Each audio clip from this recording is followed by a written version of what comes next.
A group of adventurers find themselves thrust into the roles of heroes after resurrecting the flying symbol of hope in the airship sanctuary.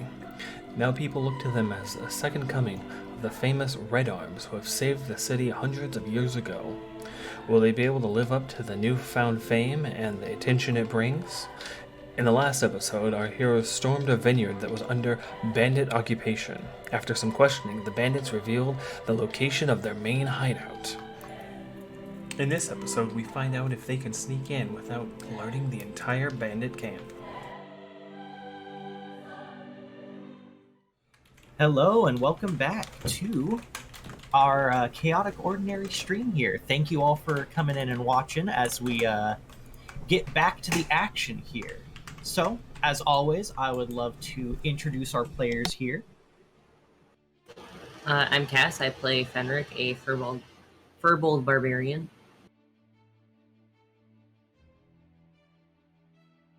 I'm Luny. I'm a tiefling bard. My name's Eric. I play Tylluan, or Till, a gnome artificer. And my name is Matt, and I play Vol, a human-looking cleric. Human-looking. Human What I looking. said.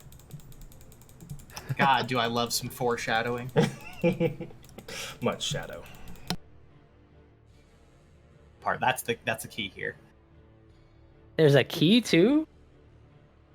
Oh my gosh, so much stuff I missed. What? I didn't say anything about a key. Now I need to go rewatch our other episodes. Me too. Everyone else should too. Good thing they're available on YouTube. Oh, wow. Neat and unplanned segue. Oh, and they're also cut down so they're easier to watch. I don't know about that one. Also, all of our episodes disappear on Twitch, so YouTube's the only place you can watch them. Yeah. Anyways, DM, what we got? What are we doing?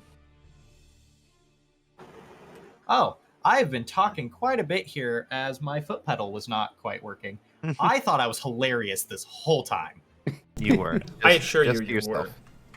Just everyone imagine how funny that was, and just imagine the witty things I said while promoting our TikTok channel during this whole section. TikTok. Them kids, let me tell you. So fire. That's lit. Anyway,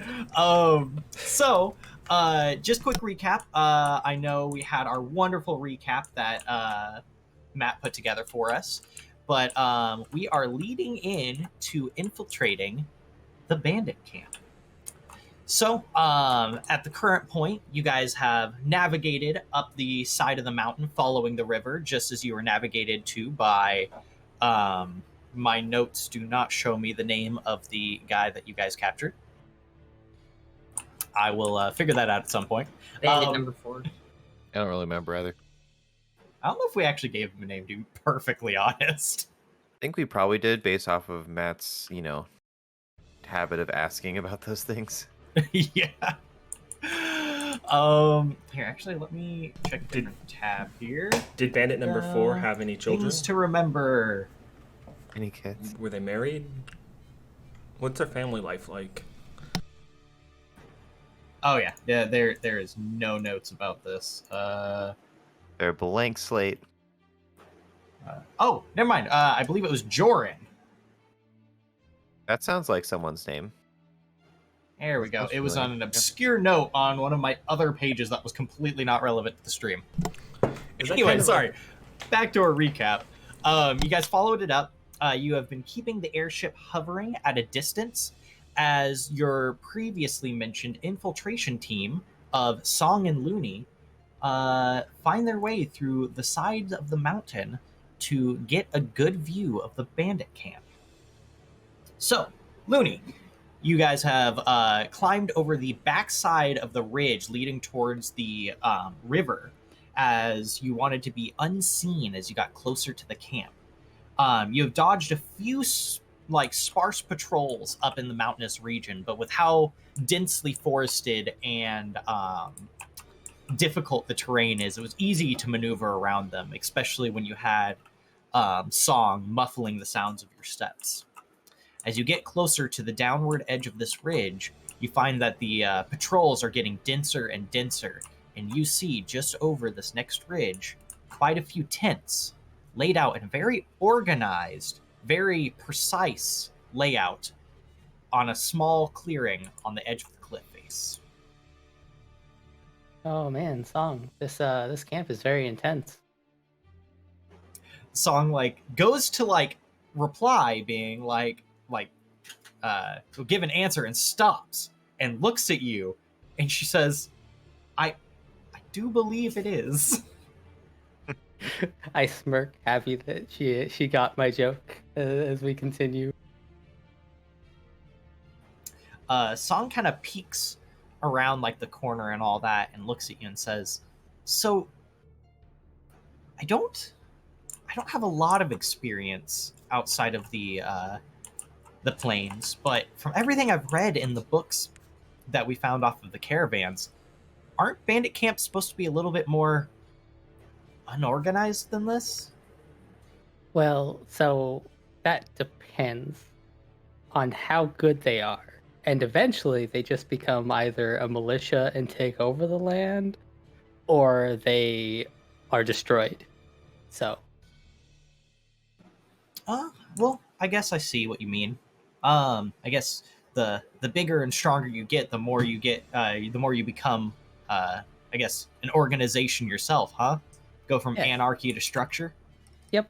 And since structure is the thing that allows books to be written, that is the victor that writes the books. Thus, that's the knowledge that's passed on. She nods, almost contemplatively. I think that's the right term. It's either way, this looks like a lot of people. It seems like Joran wasn't lying. I mean, just from what I can see here, and actually, before I say what she sees here,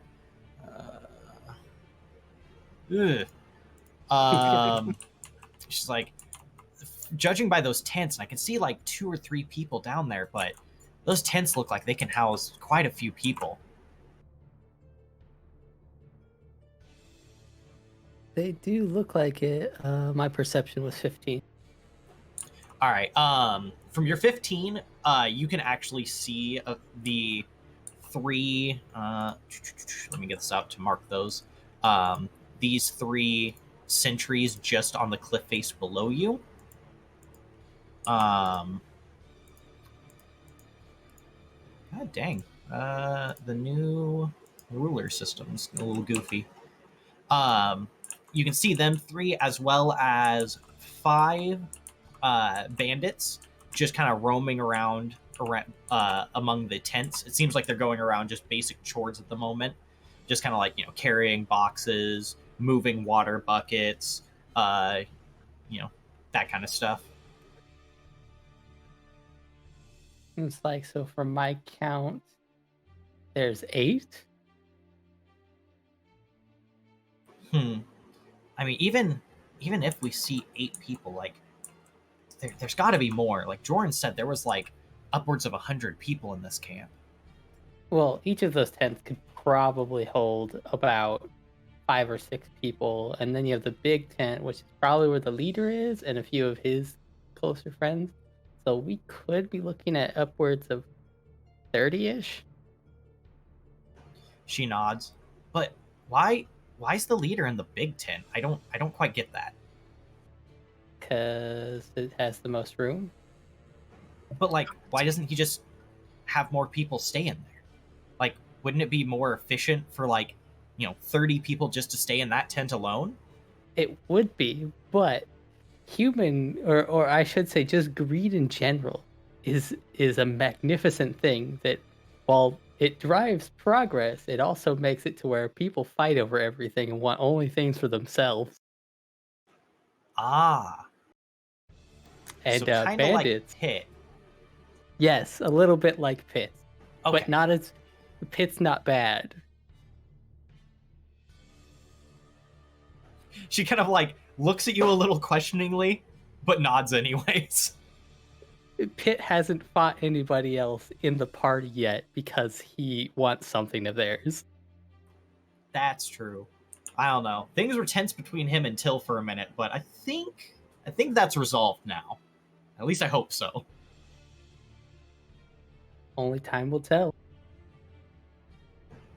So what do we So- want to do about this camp? I mean, that's a lot of people. That is, we could definitely try to talk our way in, but we could always call in everybody else. She nods. I think that that idea that Till had about bringing in the cart, I think that's probably our best bet, especially because if he said there was like about upwards of 100 people, there's 30 people here. We know there's scouts over the mountainside, and I don't know where the rest of them are though.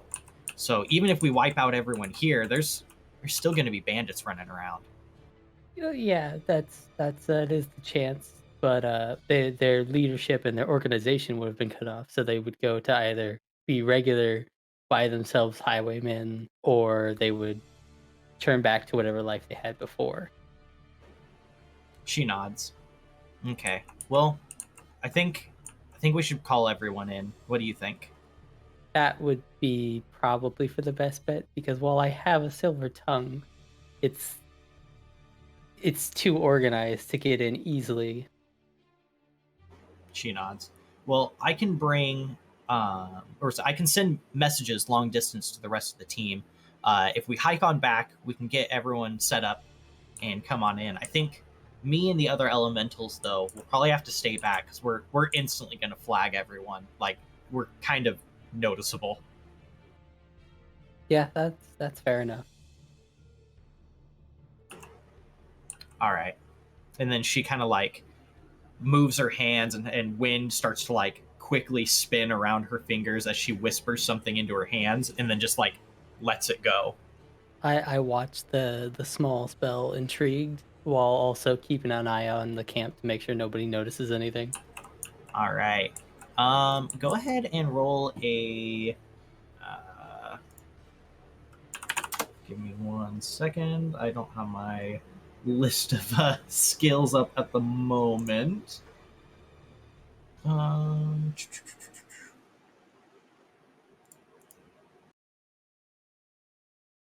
you talking about the spell? So like Arcana? Oh no. Were you wanting to inspect the spell at all? I mean, a little bit. Yeah, go for it. I believe there is an Arcana. Go ahead and roll for that. Oh. Especially with your sound-based magic system, you are very easily able to pick up on that spell.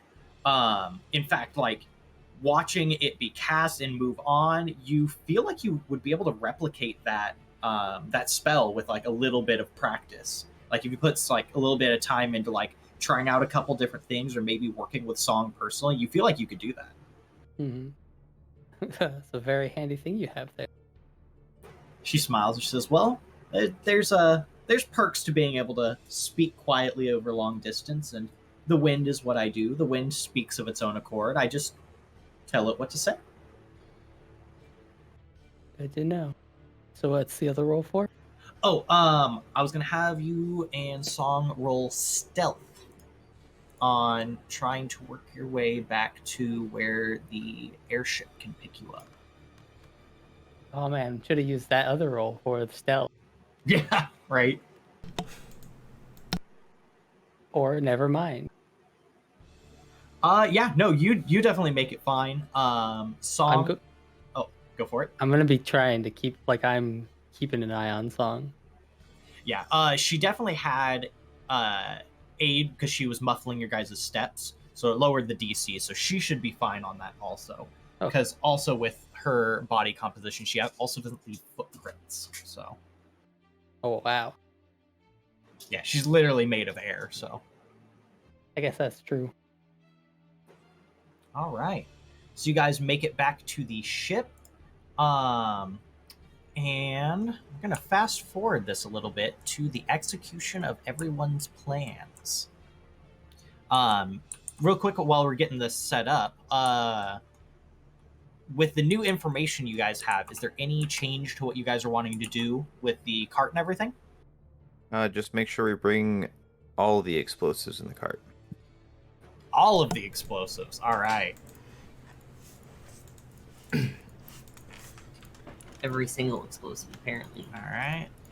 Vol's concerned about what's happening, but this is gonna go along for the ride. All right. And so we've got 6 of your crewmates, which are all disguised in the bandit outfits. Let me get your guys' characters placed on over here.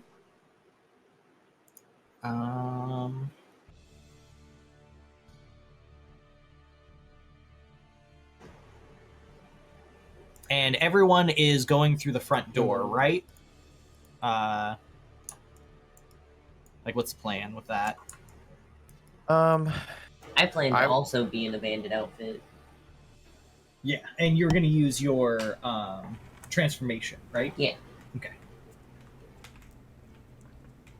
I would go up high, but I'm not good at sneaking, so unless I could potentially fool them that like I'm part of the crew that goes up top, I don't think that would really work, so I'll just stay down below. Okay, so you're going to be infiltrating with everyone else? Yeah. All right, let me toss you. Oh, I was on the GM screen, so you guys are all hidden down there.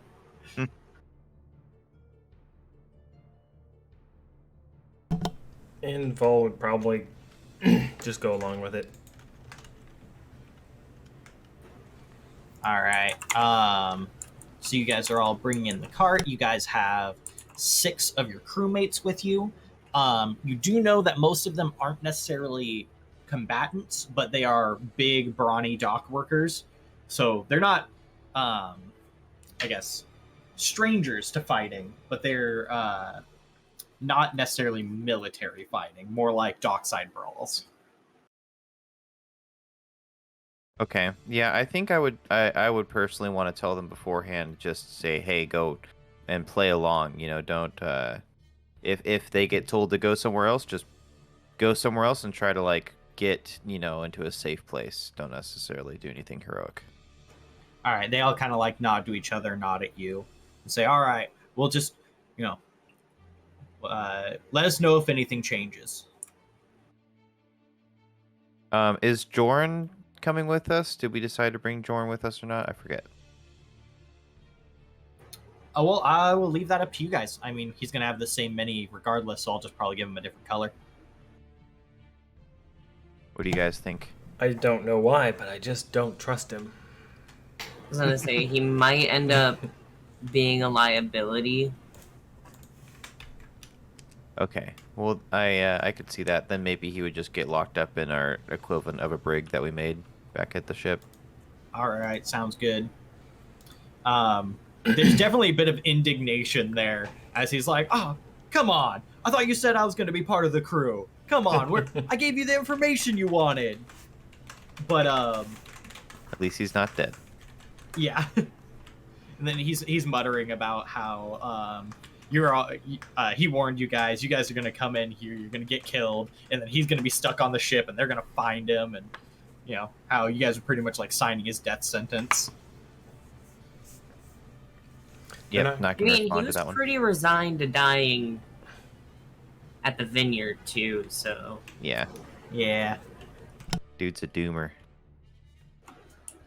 All right, so are we all ready to start on this chaos? I do want to just go over what is our goal for breaking into the bandit camp and being part of it. Blow it up. We're just gonna blow the entire. Okay. Are we gonna just leave the cart and then leave it to blow? I can shoot the cart. This is the plan. Ah, okay. I just wanted to make sure I knew what we were doing. Unless I could craft a timed explosion device, I don't know if that's something I could roll to craft for, but I doubt. I don't know. In my head, that seems out of my abilities to make quickly. Actually, I would say like a timed fuse would probably not be too bad. So, Not since you are going to be in a conspicuous rushed state, I'll give you like a higher DC on it, but you can definitely try if you want. Okay. Here we go. That's a 8. What modifier would I use for it? Seeing as it's going to be crafting, it would be your proficiency plus intelligence. Okay, so that's 5, so 13. Yeah, so you were able to make one, but it's on like a very short deadline. So it's not like something you guys could like get in, get out, and it'll blow up later.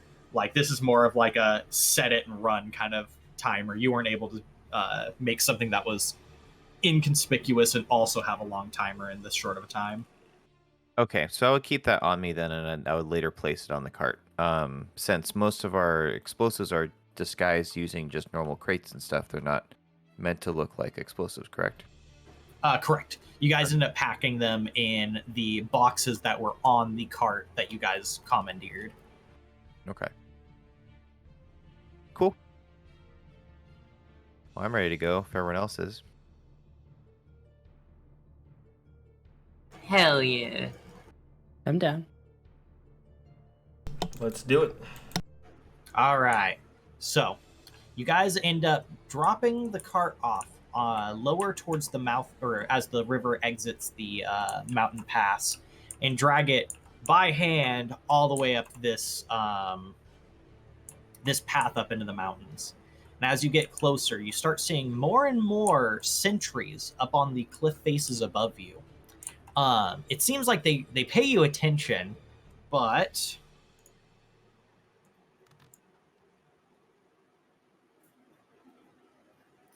go ahead and roll perceptions. Dokie. Okie dokie.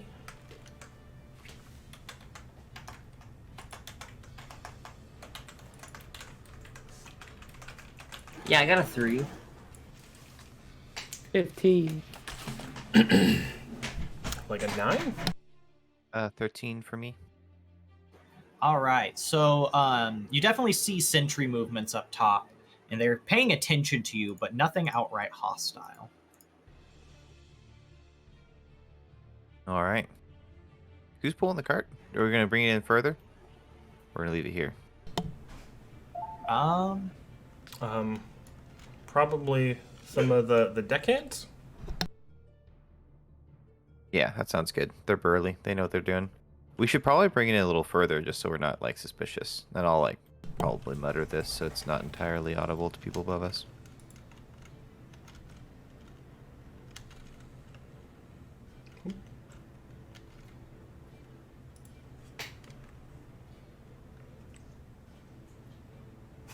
Oh. I can see people.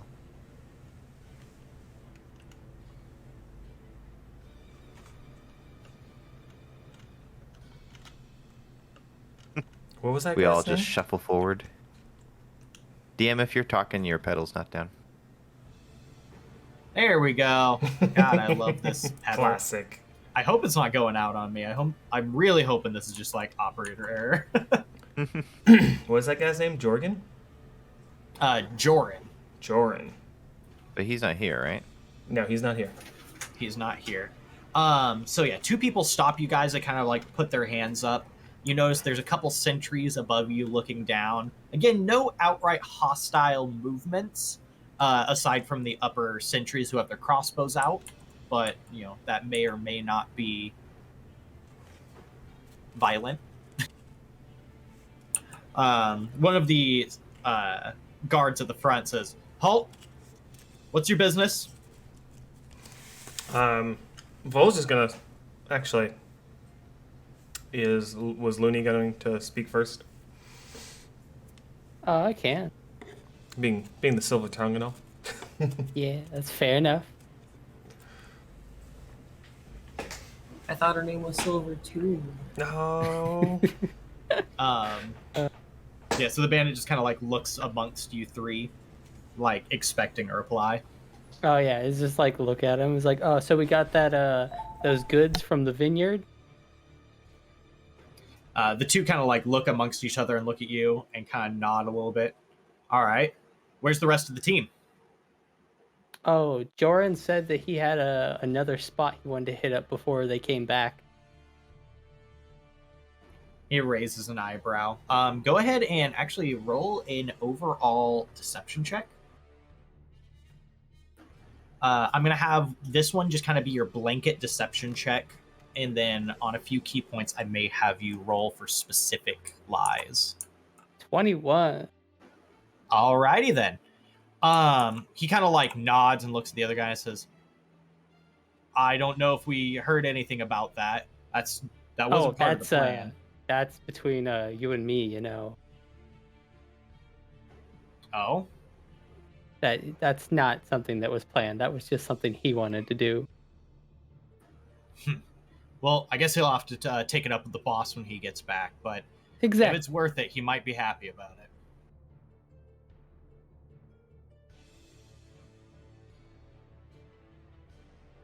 Anyway, so are we good to bring it in? He kind of Where like do you looks want us over to the park it? he looks over the team and he looks at you guys and says, I think we can have the team take it from here. I'm gonna need you guys to he's kind of like look at like the group and then like kind of points at you three.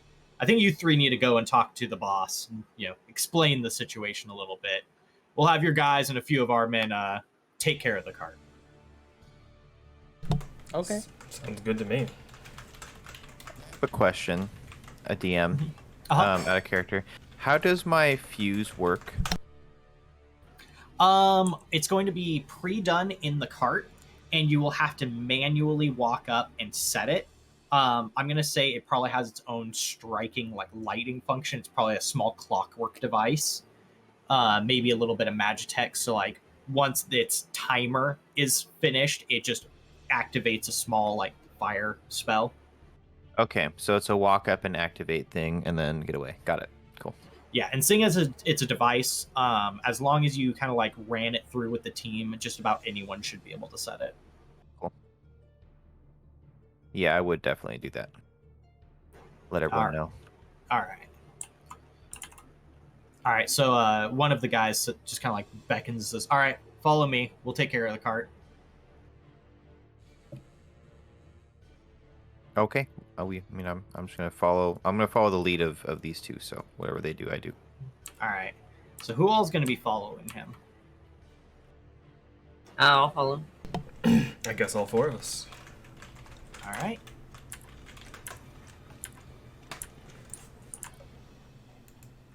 He leads you guys through the town, or not the town, the camp. And as you guys are moving through, you definitely find that this place is well organized. There's hard-packed pathways cut between the various tents. There's like supply trains. There's weapon racks with each weapon being identical to each other, almost like a standard issue kind of situation. Can I make a perception check to see if everyone is wearing the exact same thing that the other bandits are wearing? Yeah, go ahead and roll for that. 7. Well, it's hard to tell about their equipment, but at least the outer layers of their outfits are definitely identical. Okay. Identical to the same ones that were down at the vineyard. Everyone walking around here. It seems like a couple people have a few different like accoutrements across their like shoulder shawl, which maybe denotes rank possibly, but it's hard to be sure. I have another question. Go for it. I just realized this is something that Till would have thought of beforehand, but bringing a robot cat into a camp is probably very, suspicious.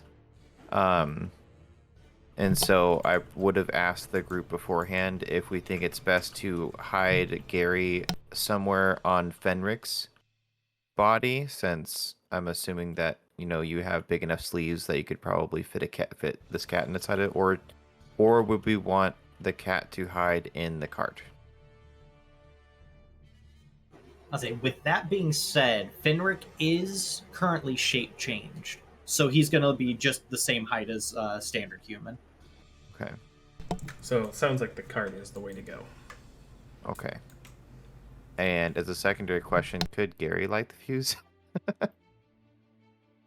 I do believe so, because your companion, as an artificer, it has an int score, correct? I believe so. Yeah, I'd have to pull it up real quick, but it does have stats. Yeah, because I know your familiar should, or your companion should be what's it called? Autonomous, but as long as it has an int score, I feel like it would be smart enough to be able to mess with your contraptions, especially if you told him to do so. Yeah, he's got an int score. Yeah, so then yeah, I'd say as long as you can give a verbal command for Gary to do so, he can. Okay. All right, so as you guys are led into the tent, you find that the tent is rather lavish, actually. There's a well-padded, presumably down bed in the back corner. There's multiple bookshelves, seemingly made of some hard wood. Brazier on the side with various stools with a couple pads on them to be a little bit more comfortable. There's even a wash basin and wardrobe in the back corner, along with banners hung along the back wall with seemingly some kind of heraldic symbols on it, like possibly a coat of arms of such. That being said, actually, Luny, go ahead and make an int check. Okay. Oh, just a straight intelligence check? I was actually pulling up the skills again to be sure. Let's see.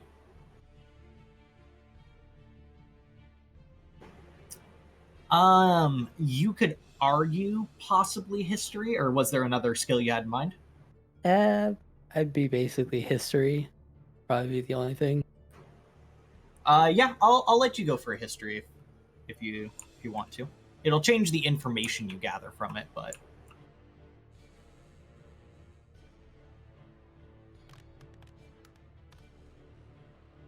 Oof. all right, so I'm going to give you some very generic historical knowledge. Judging by the shape and the style of the design, it seems like whatever heraldry this comes from is probably an old family, but that's about it. You aren't able to glean anything significant from it. Okay. All right, so it seems like there are two more guards in here. They seem to be having a much nicer form of dress, and then the shawls around their shoulders seem to have a bold trimming on it. And then the gentleman standing behind the main table that's overlaid with a bunch of maps is well dressed. He seemed to almost have more knightly garb than anything else. And a large engraved halberd on his back. And he kind of looks up at you all and says, "All right, what is this?" The man that led you in says, "They've returned from the vineyard, sir, but things are a little odd. There's only about 8 of them, and like the rest of the group supposedly split off to go and take on another objective." The man behind the desk nods at him and just kind of waves him off, says, "All right, I'll take care of it from here." And the man kind of like gives you guys a pitying expression and like mouths the word sorry as he leaves the room. Now I feel bad. That That guy seemed bitch. nice. All right then.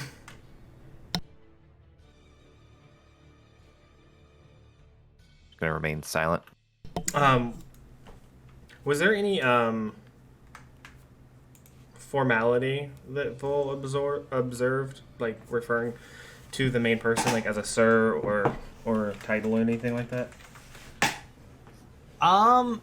Seeing as I cannot remember the words that came out of my mouth about 60 seconds ago or so, Hey, me neither. I'm gonna just go along with sir, is what he said. It seemed like his posture and everything was very different, though. Like, this isn't like a walking up to your gang boss being like, "Hey, boss, here's the dudes." It was very formal. Vol is just going to speak up. Like, sir, our information was a little wrong. Turns out that the a bulk of the wine wasn't actually kept at the vineyard. So we split off and brought what we could back, and the rest of the team is going to get the rest of the wine. All right. Go ahead and roll another disadvantage, or not disadvantage. Roll disadvantage. Deception. Yeah, just roll disadvantage. Okay. Deception check and I'm going to keep that as your blanket disadvantage during this situation. His blanket disadvantage. Yeah, you know what? We're just going to call it disadvantage now. I don't want it. Just going to have blanket disadvantage on everything. 22. 22. And if I remember correctly, because I'm going to jot this down, Luny, yours was, what, 23? 24? 21. 21. So, I believe. Our lives are so good today. Deception. And then Vol, yours was a total of what? 23. Or wait, 23? no, 22. 22. 22. All right. I mean, if there's a day to have good rolls, I'd say this would be it. Things are going so well. What could go wrong? So he kind of like looks across you guys, says, so you guys just decided to split up without mentioning anyone? Why would we even give you runners? You need to inform us of this. You know the situation we are in is delicate. This is, he kind of like rubs his forehead. This is unacceptable, but I understand none of you are in charge, so you will only get half punishment for this. But this still, he just kind of like sputters. I don't know. How long did they say they were going to be out? Oh, we're very sorry. He said he shouldn't be long, maybe a day or two. He actually wanted us to wait before we came back. But I thought that was unreasonable. He nods, and it would have been. It's better to have a smaller group out than none. But he rubs his forehead. It's not even about the wine. I'm so tired of people trying to impress me and tell me what I want to hear in these kind of situations. And he kind of like slams his fist down on the desk. And he kind of points at one of his guards. You, go put together a team to go find them and bring them back. He looks at directly at you guys. Did he say exactly where he was going? I don't know. I think he headed off west, though, when we split up. He nods. There isn't much out that direction anyways, but at least they don't know us over there. And he says, all right, just go start at the vineyard and see where you can track from there. He's like, he looks up and says, that's where you split off from, right? Yeah. Yes, sir. As far as I know maps, anyway. Sorry, sir. He nods. One of the guards does, at this point, run out the door to presumably go and carry out those orders. Right for Fenrick. He kind of brings his attention back to you guys. All right. So, what did you bring back then? We brought an entire cart full of stuff from the vineyard. Any valuables that we can grab? Well, Silvers. I was in the wine cellar, and I don't remember offhand, but I think Vol would have remembered, being familiar with wines. What would I remember being like the top shelf wines? They had quite a few aged selections there from that winery. Let's call it Centennial wine. Ones where they aged it in exotic woods for 100 years or so.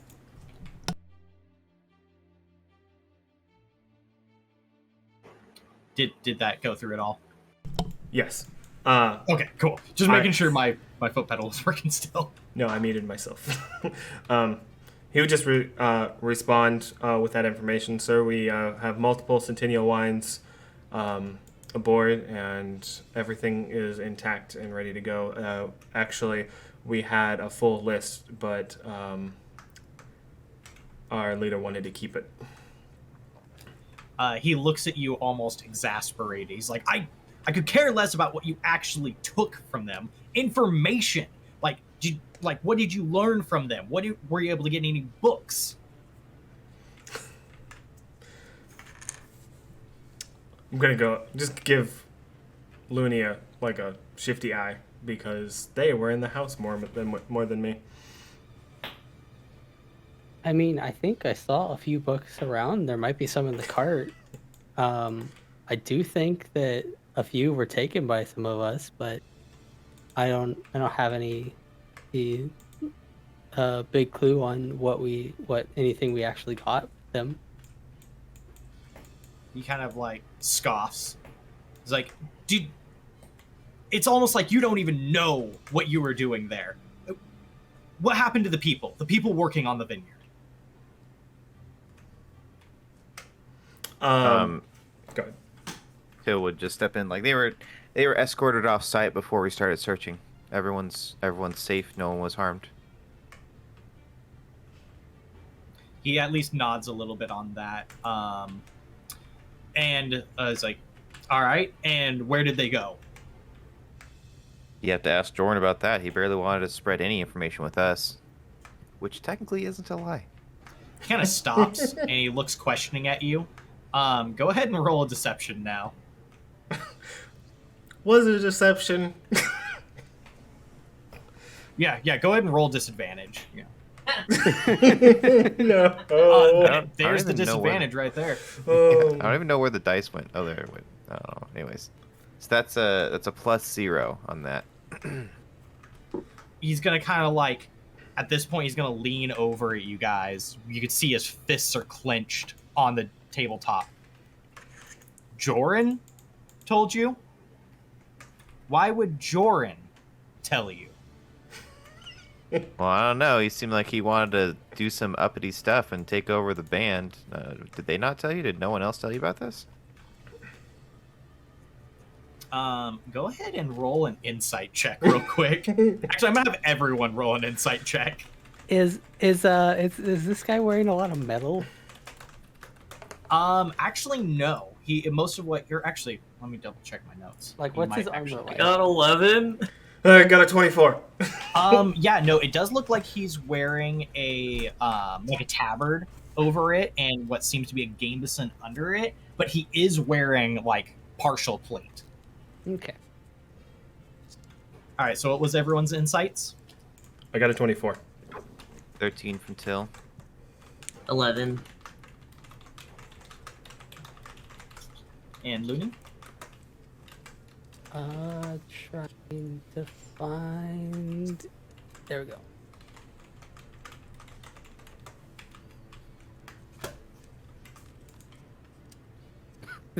Shit.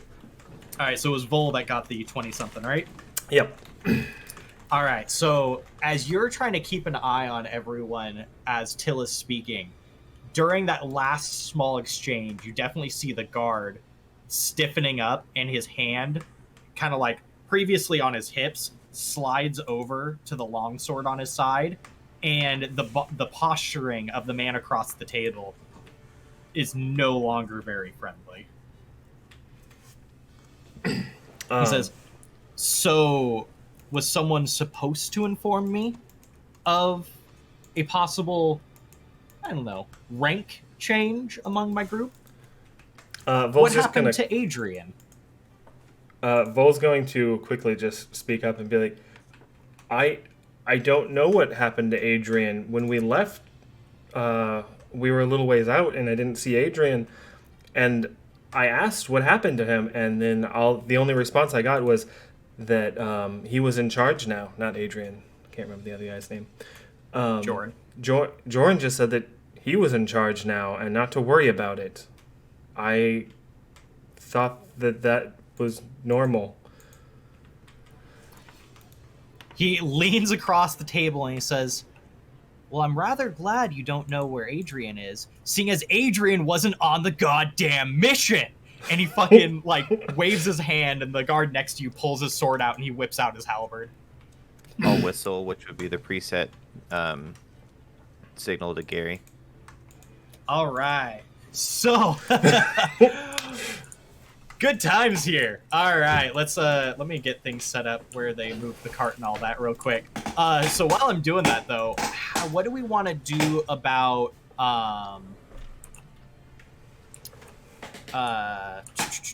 did we want to move into initiative rounds? Because they are definitely going to be trying to get you. But would you rather be in initiative rounds? Did you want to, like, are you guys trying to escape? What's the game plan I here? rolled an 8 for initiative. I think that initiative sounds great, and then you can tell us about how many rounds we have until everything explodes. All right. All right, let's get some initiative going here. All right. So I think we should be in initiative anyway. I think Till's plan would be to seeing that the cart's like, right behind us. And we brought enough explosives that I'm assuming it's not going to be safe near us. We should. I don't think he would be able to communicate this to anyone yet, but the idea in his mind would be to jump into the river. Okay.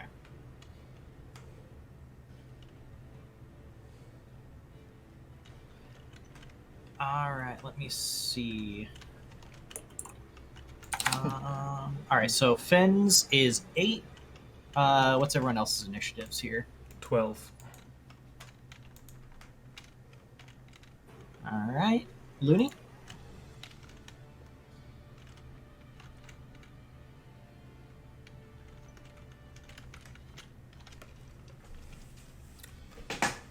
Loony. Hello. Looney's initiative is 0. Oh, what? Your initiative. Sorry. It's like blanked out, staring off into the distance. Went into sleep mode. This like intense conversation's going on. Looney's over there in the corner just fish-eyeing. Like, I mean, for the best, I guess. yeah. Going last. Oh, I totally missed that. I rolled a 1, 5. which Ooh. equals 5. Rough. All right, Till. That's a 14. All right, let me toss up a few initiatives here for NPCs.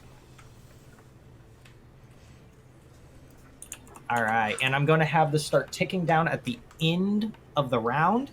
And since it's going to be a light and run kind of situation, I am going to give us...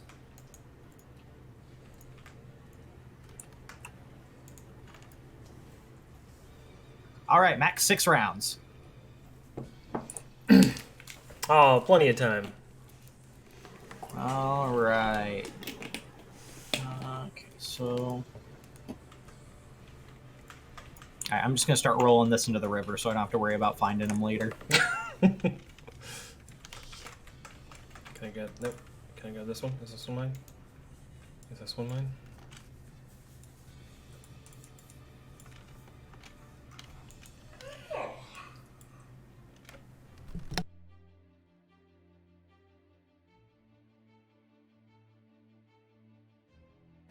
All right. Sounds good to me. Got... So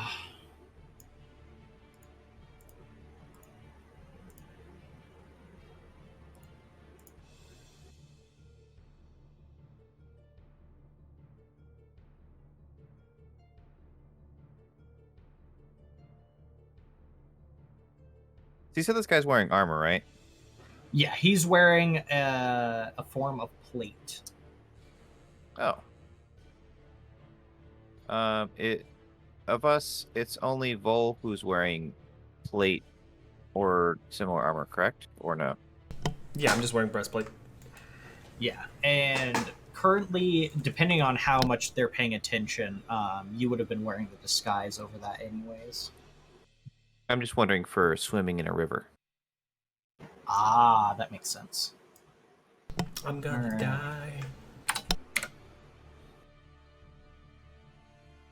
die. Let me know when it would be appropriate for Till to be able to communicate to the team. Or, yeah.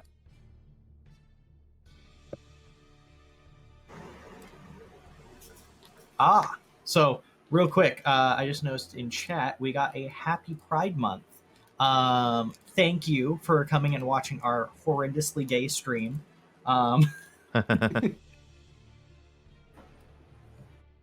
Happy Pride.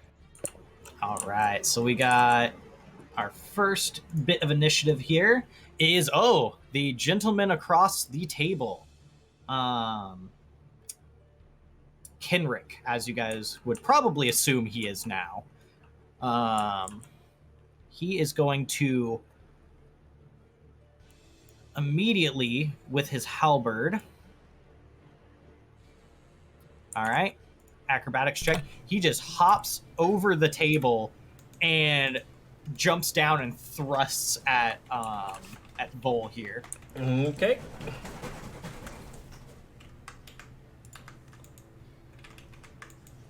All right, that is Probably gonna hit.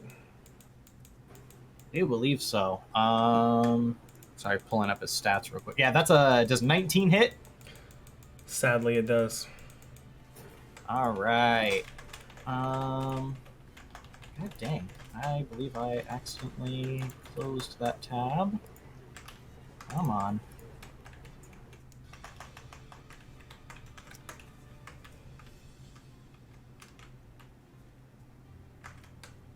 All right. So that is going to be 8 damage as he just rips the halberd down across your chest. Go ahead and make a strength check. Ooh.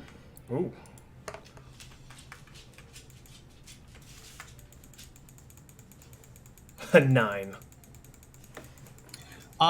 Yeah, no, as you see the weapon coming down at you, you can see the blade shimmers a little bit, almost like with a heat wave on top of it.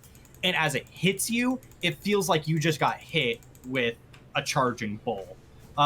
You are sent back about 10 feet as just a concussive force blasts you away from him. Okay. All right, and Ow. that's going to move on to number 2, who is going to attack the nearest to them, which is currently Luny, and he is going to walk away, apparently. Goodbye. He just decided he was done. He wasn't here to fight anymore. Perfectly fine with that.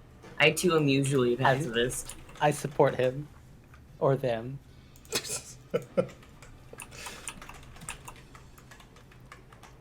All right, and I'm pretty sure let me see. Yeah, 22. Does that hit? I'm gonna have to say probably. All right, that's gonna be a. God dang. That is 5 damage. Okay. Hey DM, can you please stop trying to kill us? No, Roll a little murder worse, is please. the objective. Like, if you think this is a lot of damage, wait until that cart blows up, like, right next to you. All right, and let us... All right, so it's going to go to Till, and now that it is in party turn order, I'm going to let you be able to communicate with the team now. I am just gonna look over to Fen and ask if Fen gets the opportunity to put this guy in the river, and we should all jump in as well to get away from this explosion. What's this guy? I'll be pointing at the boss. The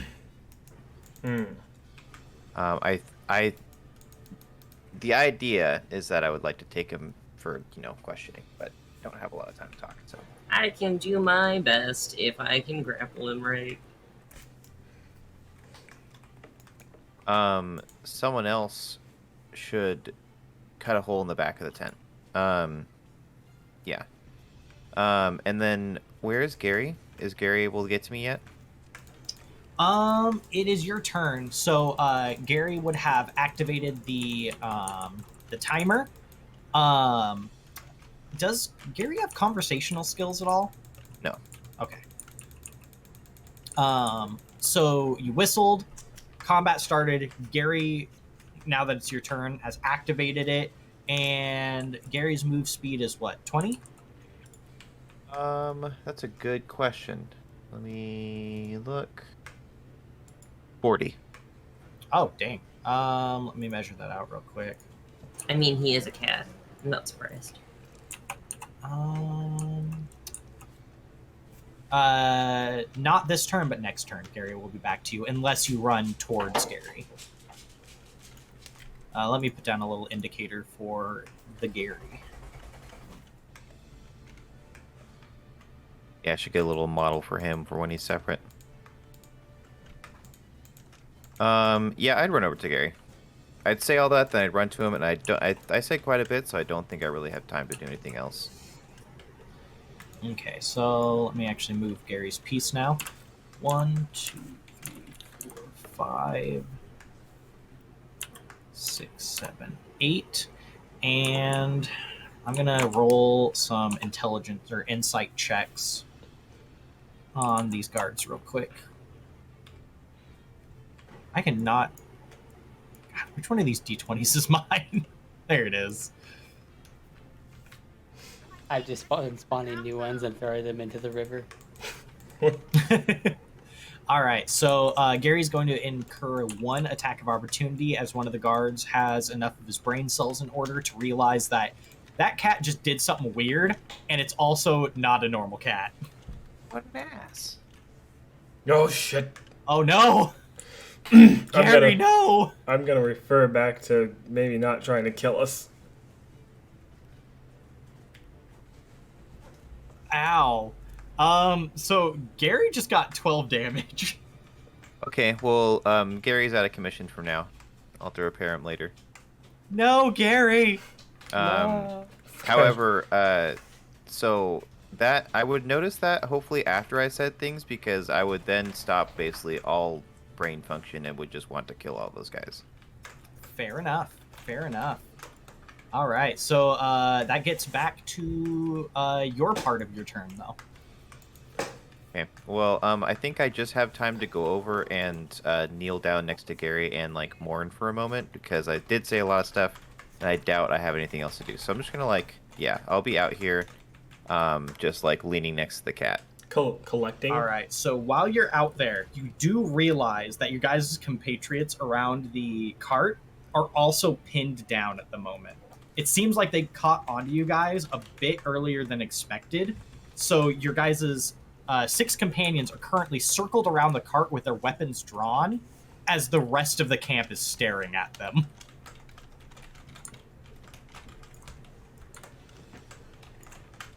Yeah. Okay. Cool. That's. Yeah. Everyone else in the party, I guess, would just like, as soon as I saw Gary going down, I would just kind of like scream, and I would be I wouldn't even notice anything else that's going on with our friends, unfortunately. So, anyway, that's kind of on you guys. All right. So with that being said, we've got that going on. We look at the turn order. Ooh, note to self, and actually, I'll ask the stream too. Would a initiative tracker be something that you guys would be interested in on the stream overlay, like during these combat situations? How would we even do that? I don't know yet, but I'm sure we could figure it out. I don't know what you're talking about. Yeah, also for that as well as the players, something that I would be interested in and would love feedback. Feel free to toss feedback in our Discord channel, feedback channel. Yeah. All right, so Volt, it is going to be your turn. You heard almost as soon as Till told you guys the plan, he yelled and ran off in the exact opposite direction he intended. Yeah. Oh, okay. Oh, I would be yelling Gary's name, so you could probably guess what's going on. Vol's just gonna be like, Fenrick, hold this guy. And then I'm gonna come out here, and I'm gonna cast Thaumaturgy on myself. to have a big booming voice. And I'm just going to yell out over the camp that, everyone hear me now. Your boss is dead. The cart has explosives. Run or die. Oh, damn. Roll intimidate with advantage. Okie dokie. Roll 1. 15, 18. And let's do that one more time. Let's see what I get. So 18 is the max that I got. Well, you definitely catch people's attention. The people directly in front of you almost like jump out of their skin with loud noise and then look at you, and the mention of explosives is like they whip their head back to the cart and be like, oh shit. So the immediate people around the cart kind of like buckle down, like they're gonna get ready. Our guys, like these.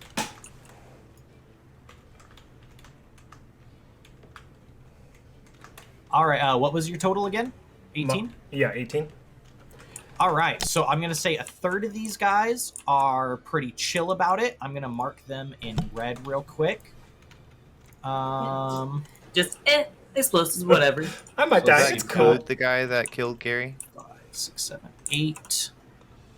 So it'll be. I'm gonna just mark 3 of those guys. You know what? For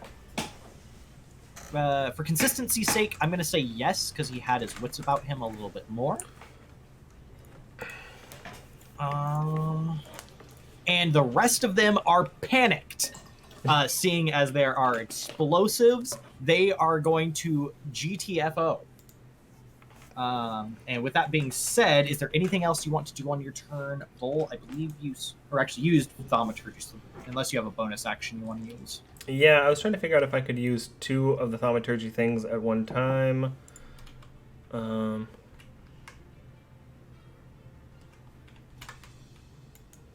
Okay, I can do it, but I have to do it multiple times. Okay, no, that's all I got. Except I think I'm gonna like kind of come back in here for a second. That's it. That's all I got. All right. I'm gonna say the last thing you noticed there is Kenrick kind of like giving you an eyebrow, like, really? That's what you're gonna tell them? And with that, it's gonna move to Fenrick. So one, I want to see what spells that I have that I can maybe do something about the whole grappling situation.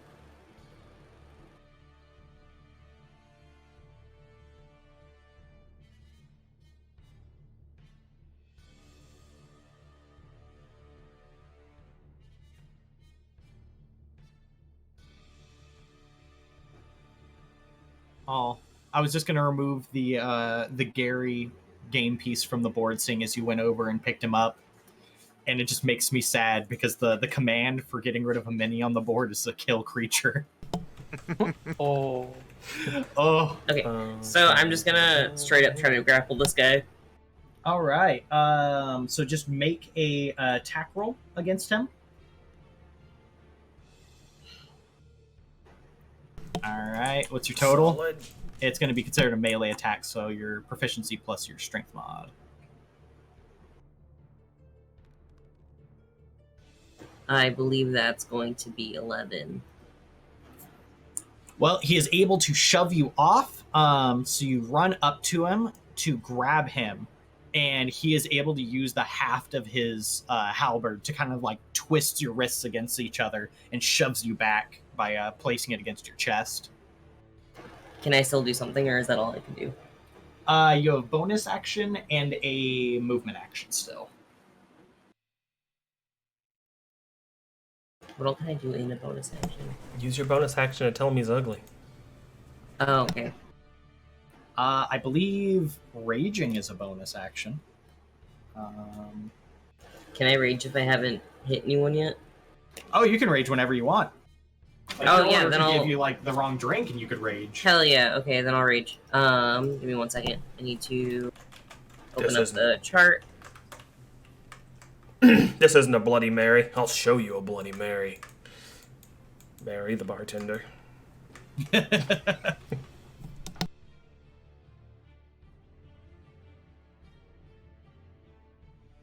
So, rolling a d8 to see what wild magic thing I get.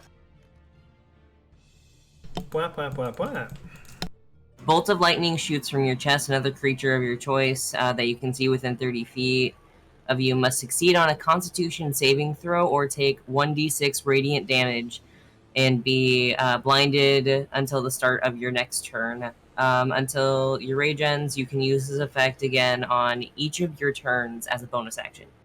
Well, there's your bonus action. Yeah, so he's right in front of me. He's gonna get shot with lightning. Yeah. Let's see. Holy crap. 13. Let me grab his con. Okay, so that's 15. What is your saving throw?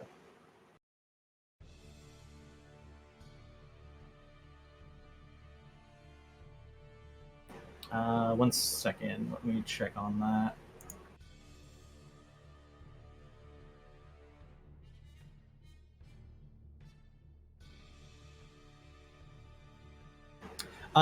Hey, Eric, real quick. Saving DC calculations for spells. It's proficiency plus spell level plus what?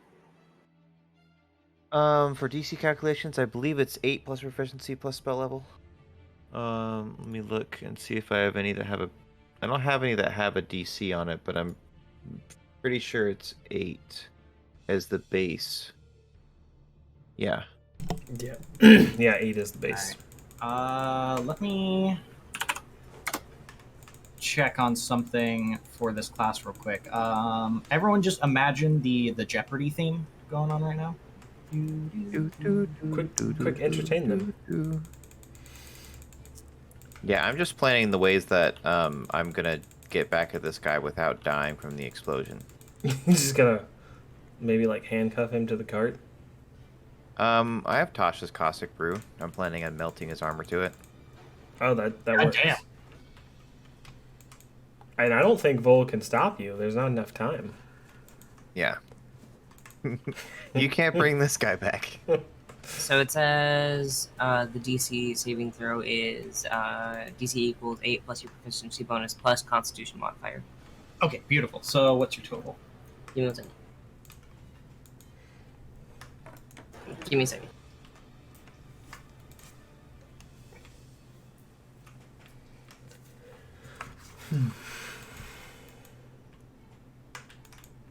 That would be 12.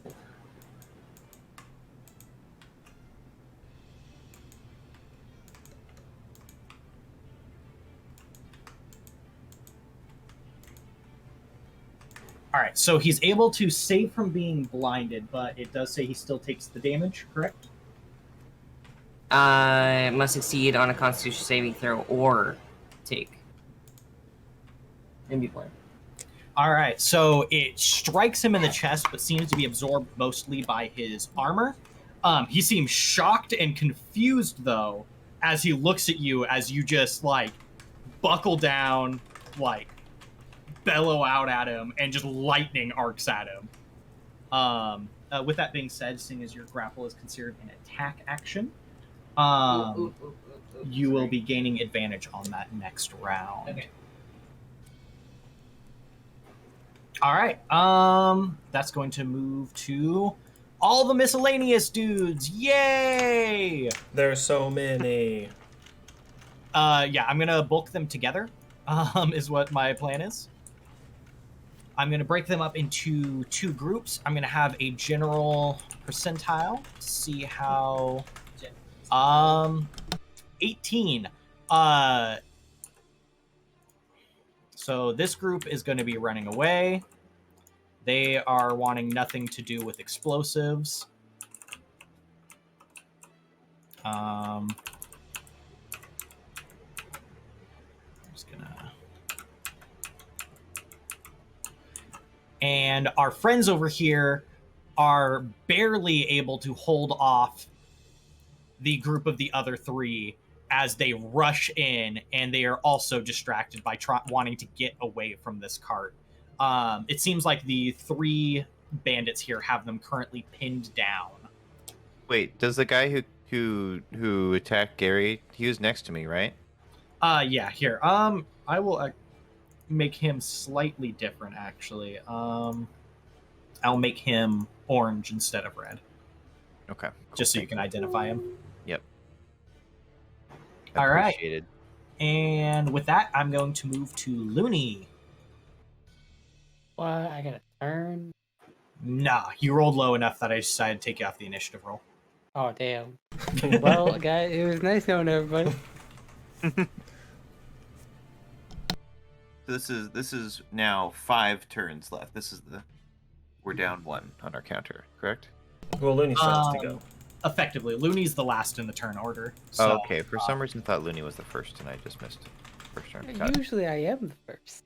Yeah, yeah. Usually you're pretty quick. Let's see.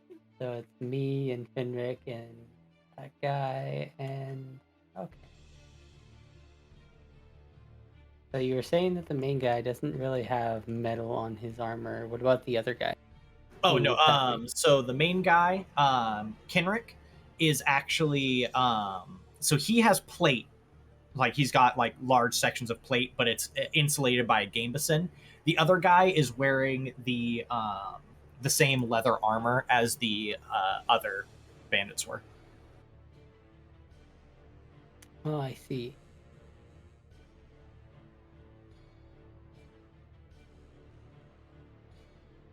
Let's...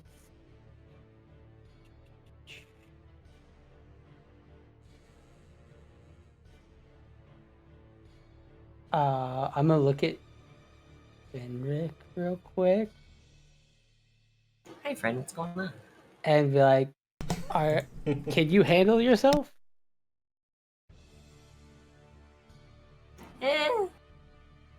No, I'll be no, alright. no.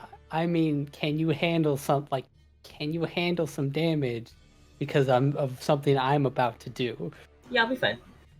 You sure? I'll be good. Okay. Fucking go for it. Okay. And with that, I am going to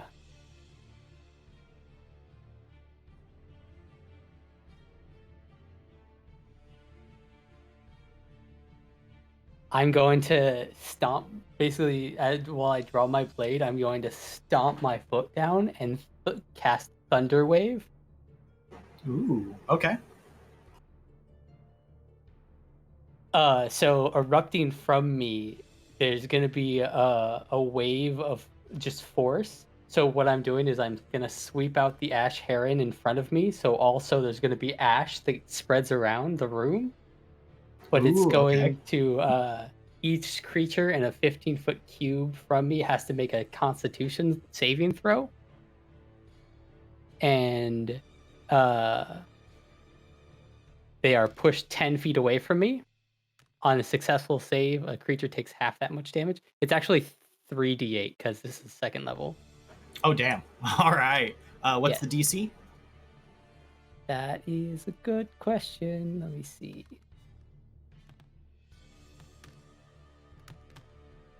I got 14. 13. Haha. Nice. right. In addition, any unsecured objects that are completely within the area are automatically pushed 10 feet away. So everything in beautiful. this room is just going everywhere. Beautiful. All right. So bodyguard does make it. Let's see how Fenrick does. You said it was con save? Yeah. He does make it. But, all right, so roll the damage.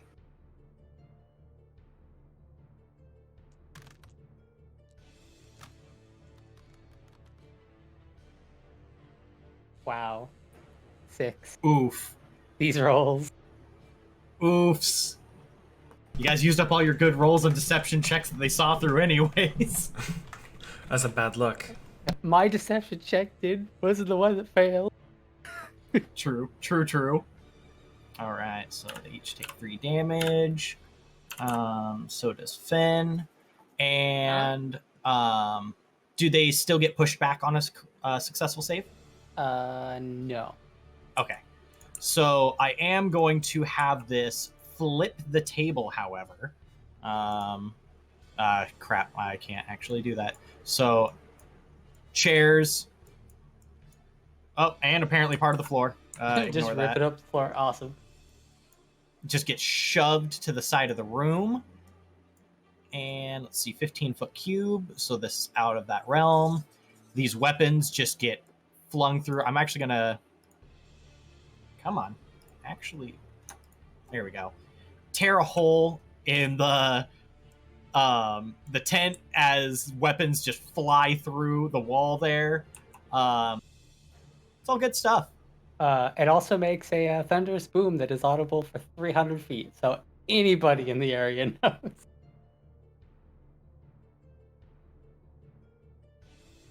Yeah. So it everyone around covers their heads. Immediate looks very concerned at the cart for a minute, seeing it's still there. Like, well, that didn't quite work as planned. All right. Is there anything else you want to do with your turn there? I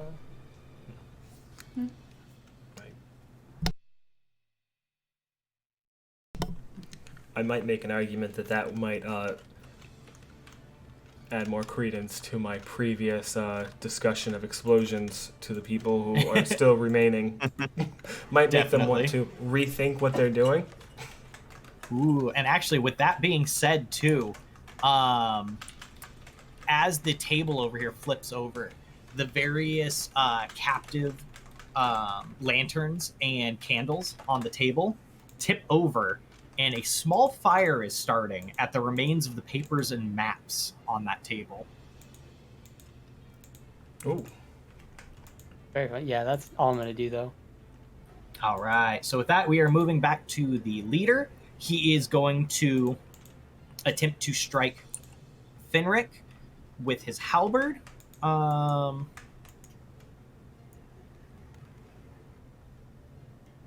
And does a 13 hit? Nope. All right. So his halberd ends up, striking towards you. Kind of, you block it with your forearms. You notice the magic on the blade does seem to put a blast out, but it doesn't affect you as it did not connect. With that, the bodyguard is going to attack Luny. Does a 14 hit? Nope. All right, so you're able to dance around the blade as it struck towards you. Back to Till. What war crimes are you going to commit on your turn? Oh no. As many as I can. I'm going to be carrying Gary's body in my arms, and I'm going to just charge at this guy because he's facing away from me currently, looking at these guys in the cart, correct? That is correct. Okay. I am going to charge and just try to jump tackle him to the ground and see how that goes first. All right. Make a melee attack action. Trying to decide if that's going to constitute for advantage, because you know what, give me a second. I'm going to have him yeah, he had enough presence of mind to still consider you a threat, so you will just have a standard roll on that. Okay, let's see, get the dice out. Now, is that a dexterity attack or a strength attack? It'll definitely be a strength attack on that one. All right, let's see. That's a 7. Yeah, so I will give you the option here. So you run up, you jump on his back, you've still got Gary kind of like half slung over your shoulder as you just release your arms to grab onto him. He's definitely not going over. So you can either hop down, hop past, or you can stay as his backpack if you wish. I'm gonna stay as his backpack. Backpack.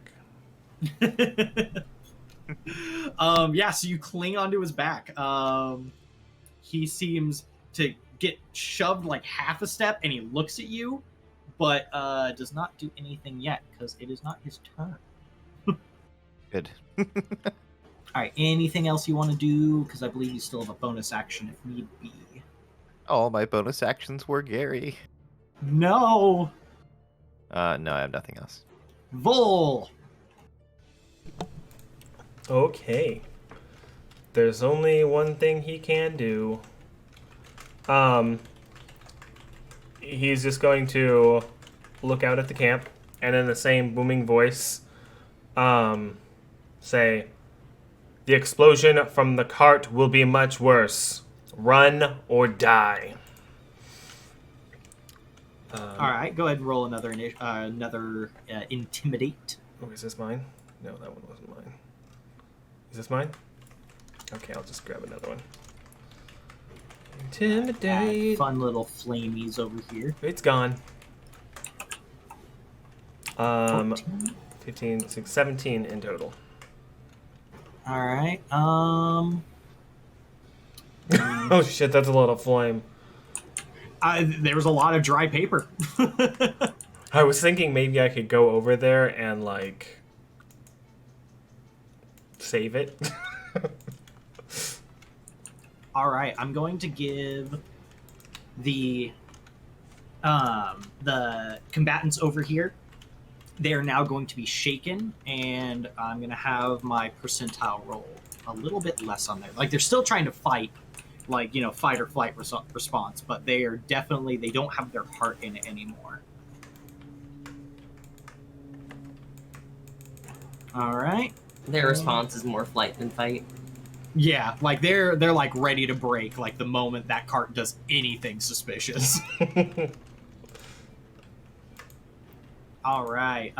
Is that your turn, Vol? You have anything else? No, that wasn't you. I didn't even do anything. No. You gave that to me. Not sorry. No, from there I'm going to use just my cantrip, the Toll the Dead. All right. And he has to succeed on I think it's a DC 13 Wisdom save. Am I looking at the right one? No, I'm not. All right. Who are you targeting with this one? The main guy, the leader. Wisdom 13. Yeah, he passed that. He made it. Okay. Then I'm going to use my move action. 4, 5, 6 to come here. And that'll be my turn. All right. So we are moving on to Fenrick. You are still toe to toe with Kenrick here. Fenrick and Kenrick. Did not even mean to rhyme that. I am going to try to punch him. Like, probably in the stomach. I don't know. All right. Go for it.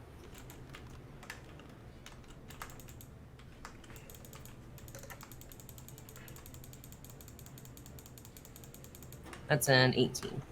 Try to hit. And then do the lightning thing again. So he has to make a saving throw. Ah, yes. And that was a 12. Was your DC on that? Oh. 8.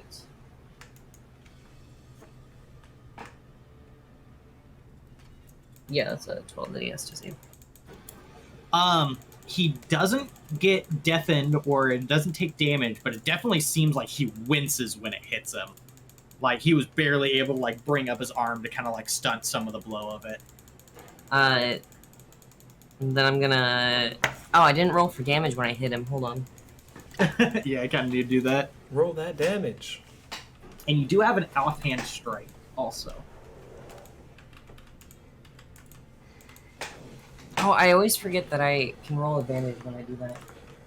When I attack people, when I'm raging. Oh, yeah, go ahead and roll a second d20 just in I'll case. do that in a minute, it's fine. I'm not going to worry about it on the first one. So that is 3, oh shit, haha, it's a d6, not a d4. Still a 3. 7 damage. On the first one. Nat 20, I don't think I'm going to get better than that. Yeah, you definitely hit on that. Roll, Very nice. roll damage twice on that beast.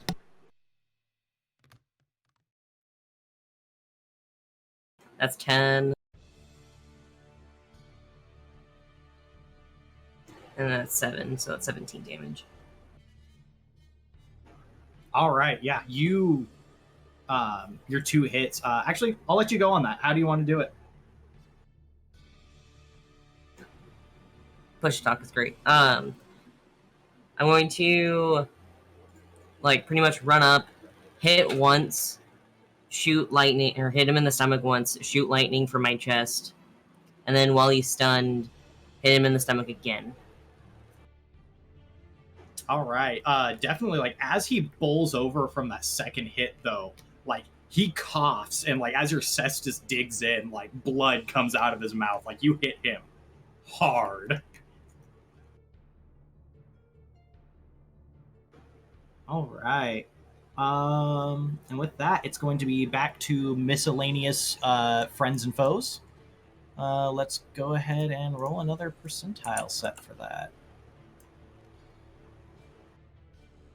There we go. All right.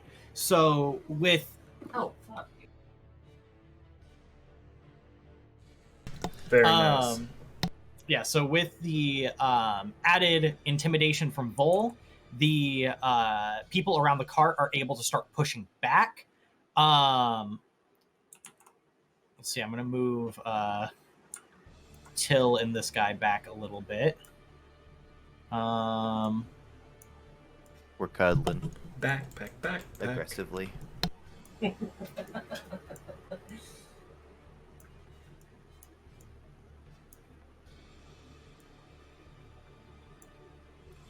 All right. As they're able to start pushing them back and like get them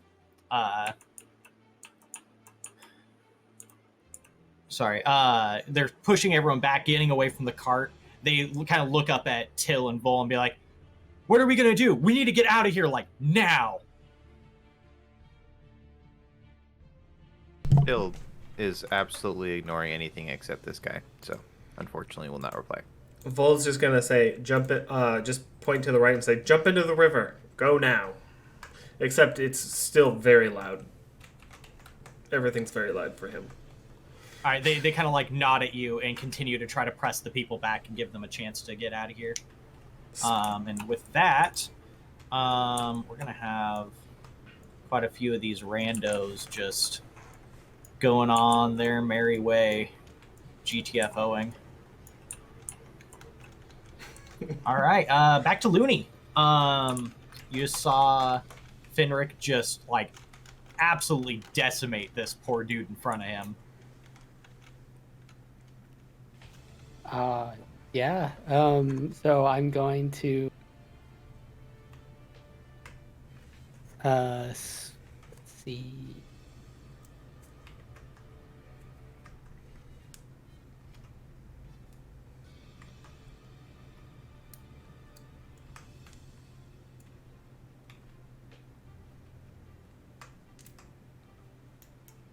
So I'm going to slash into the guy, the guard that was in front of me, and attacking me, and just leaving trails of ash between me and him.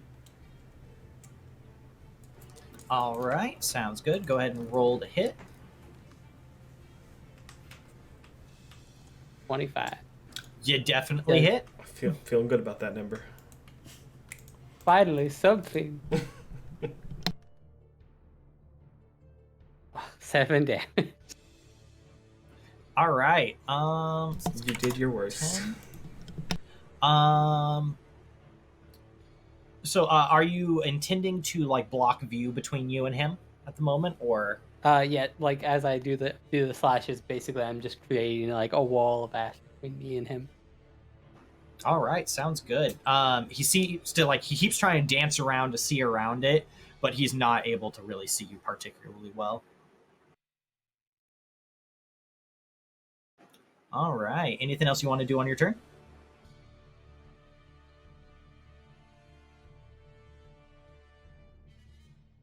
I am going to look around. Do I see Till surrounded, or no, Bull surrounded by the people he is? Yes. He's got 2 enemies. Till is on the back of one of them, like trying to throttle the poor dude. But you are able to recognize that most of the people he's surrounded by are your allies in disguise. Yeah, no, I'm just gonna shout out his name and give Bardic Inspiration to Vol. Awesome. All right. Thank you. Thank you. All right. We are back to Kenrick. He's fighting Fenrick. I really hate that name convention there. And just for the You did audience, this to yourself. Just for the audience, because I know exactly how much longer we have. How much long before the card explodes? With that is 3 turns left. So we are halfway through the timer. Oh. So Kenrick is going to strike back out at Fen.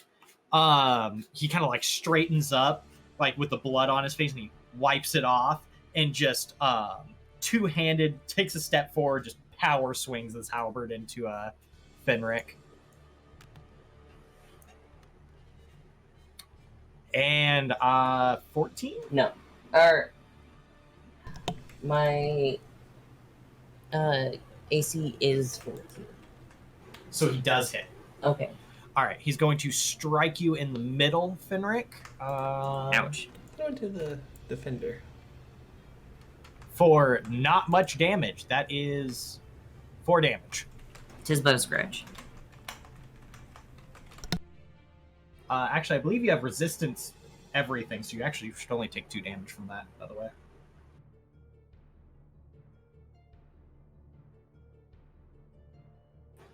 All right. It's going to go to the bodyguard. He is going to be striking at Luny. It seems like he is hurting a bit from their back and forth. And I don't believe an 11 hits. Me? Correct. No, yeah. Did he take the disadvantage also? Oh, crap, you're right. Now that it doesn't... no, it doesn't matter now, because he already didn't hit, but... Well, he just can so roll you a know. 1, you know. That would be fun, yeah.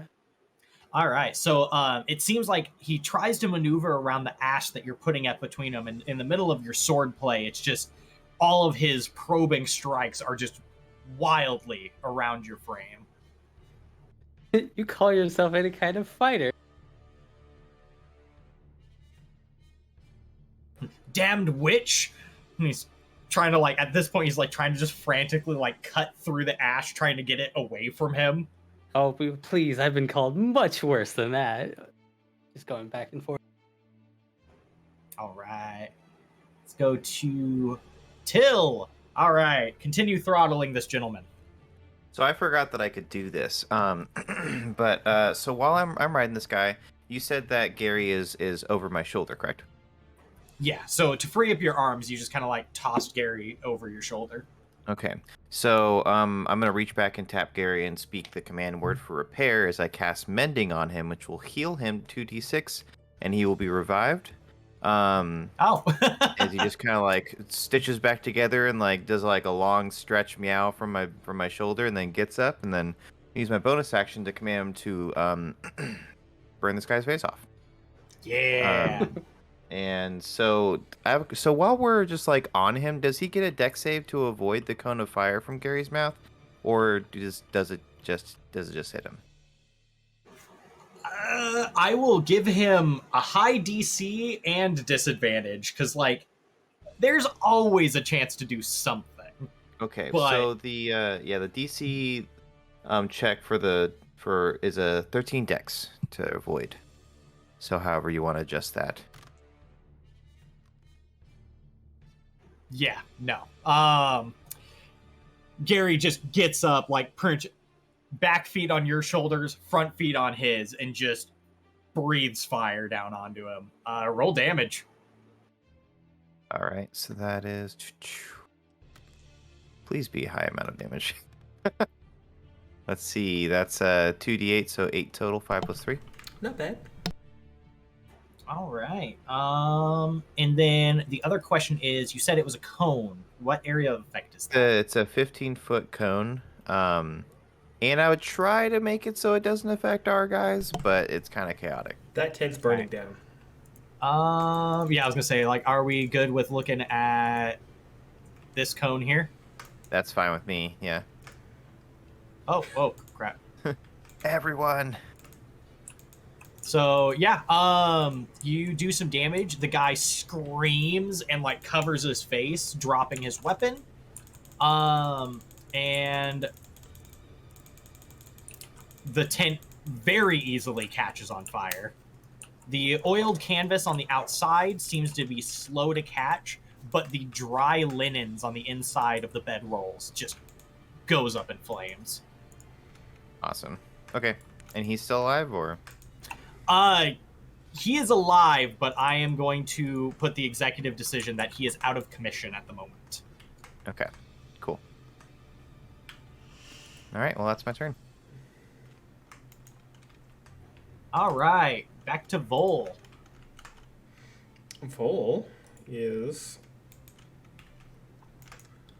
gonna just bellow out another warning. Just oh no, what are you doing? Oh, sorry. I was stacking dice in the cart. Fun.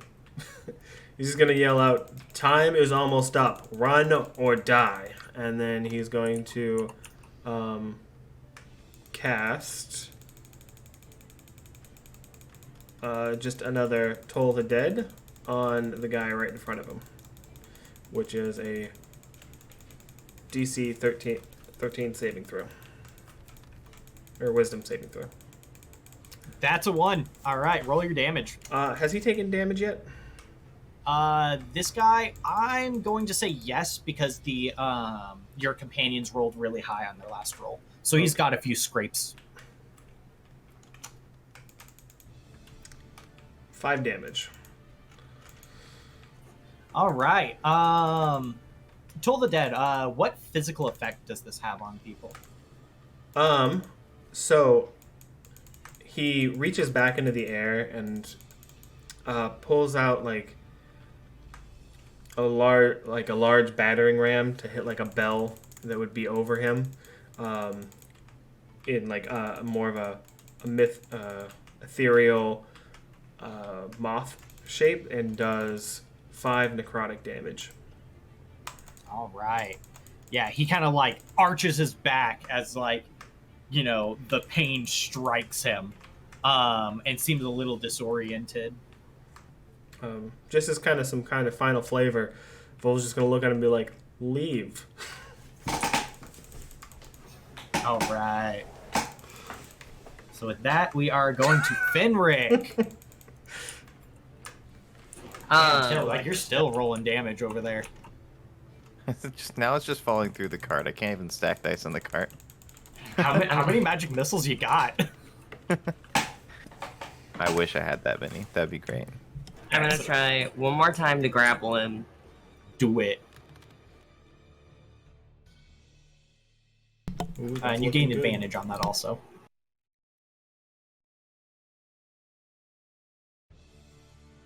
The first one is 20.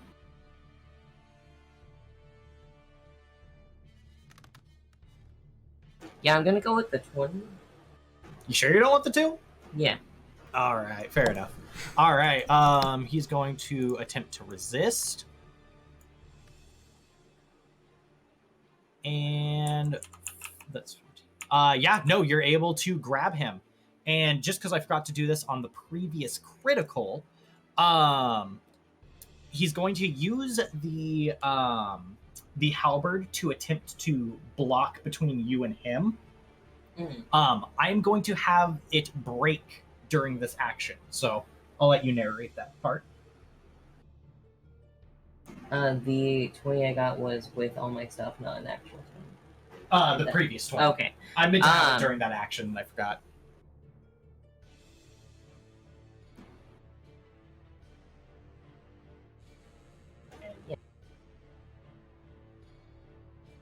I guess, like, as he's swinging it down at me, I will, like, reach up and, like, try to block it with my gauntlets, and it just snap on whatever the metal in my gauntlets is. And then, grab him around the torso. And, like, when I stand up, I have him, like, on my shoulder. All right. So as he swings it down and you break the halberd, it's going to kind of like put off a shockwave. That same force that just kind of echoed out earlier. The halberd blade itself gets kind of stuck and jarred into your cestus there. So it gets kind of like pinned in there and attached to your hand. So you just use your forearms to just buckle this guy on your shoulder. I don't know how perceptive this guy is, but as I lift him onto my shoulder, he'll realize, since I am using Disguise Self, that the thing that grabbed him is a lot bigger than it looks. And he kind of notices, like, between the shoulder that he can see and the shoulder that he can feel is just a gap that he can't understand. And I'm gonna run. All right. Full full movement action. Where are you running? Towards the river, I guess. So like out the tent and to the side, or Yeah. I'm gonna go, each is 10, so I'm gonna do a...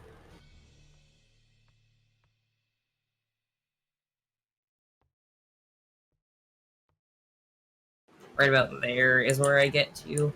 And then I'm just gonna, when I run out, I'm just gonna continue forward. All right. Oh, wrong knockdown.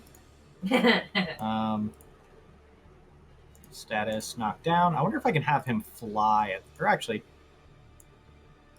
sorry, now I'm just having fun with it. There we go. Close enough. Looks pretty good. Very works perfect. Beautiful.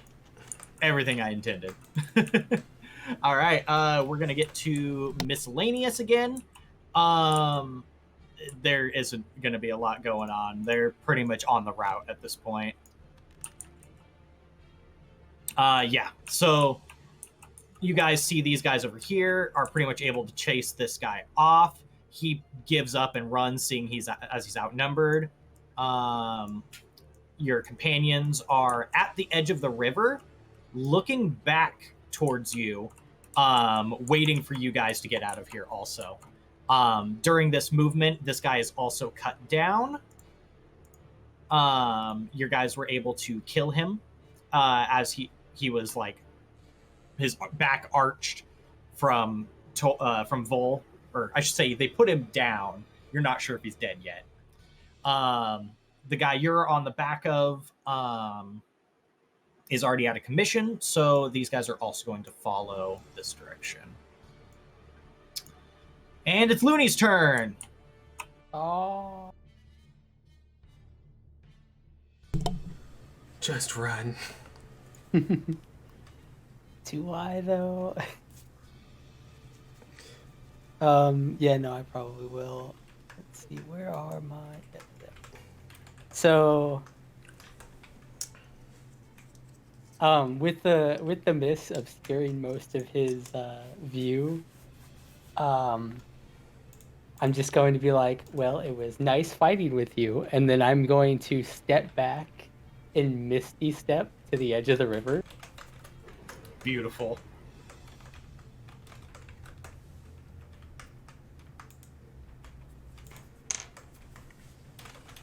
You hear from behind you just very muffled, "Coward!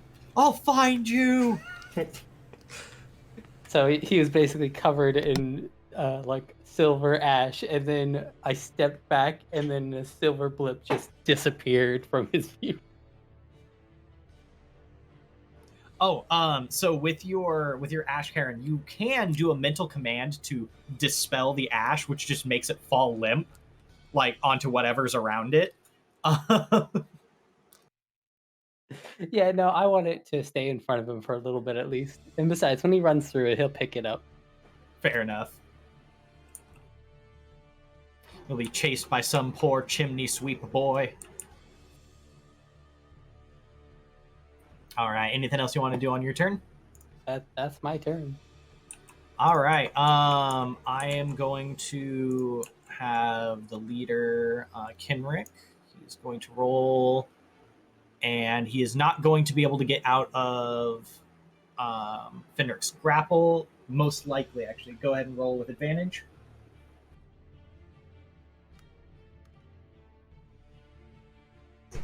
That'll do it. That alone will make sure. We'll do it again.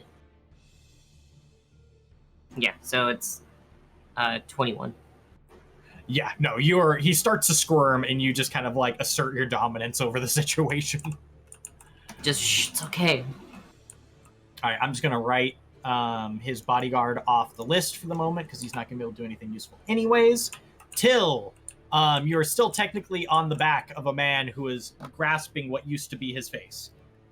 Okay, and so this is 3 or 2 second to last of our turns. Second to last. You have this turn, and at the end of next round, it will explode. I've got time.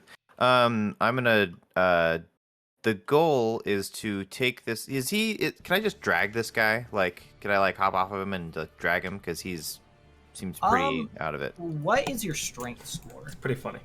-1. I will have you roll an athletics check to see. Oh, I'm proficient in that. So let's see. Ha. That's a 5. You are able to pull him off of his feet, so he's like on his hands and knees as you yank on his shirt, but he ain't moving anywhere fast. Oh, damn. Okay. Is that my action? Is that everything you think? Yeah, I mean, that's going to be an action attempting to drag him. I'll give you something simple if you want to do something after that, but... I'll just have Gary burn him again as a bonus action.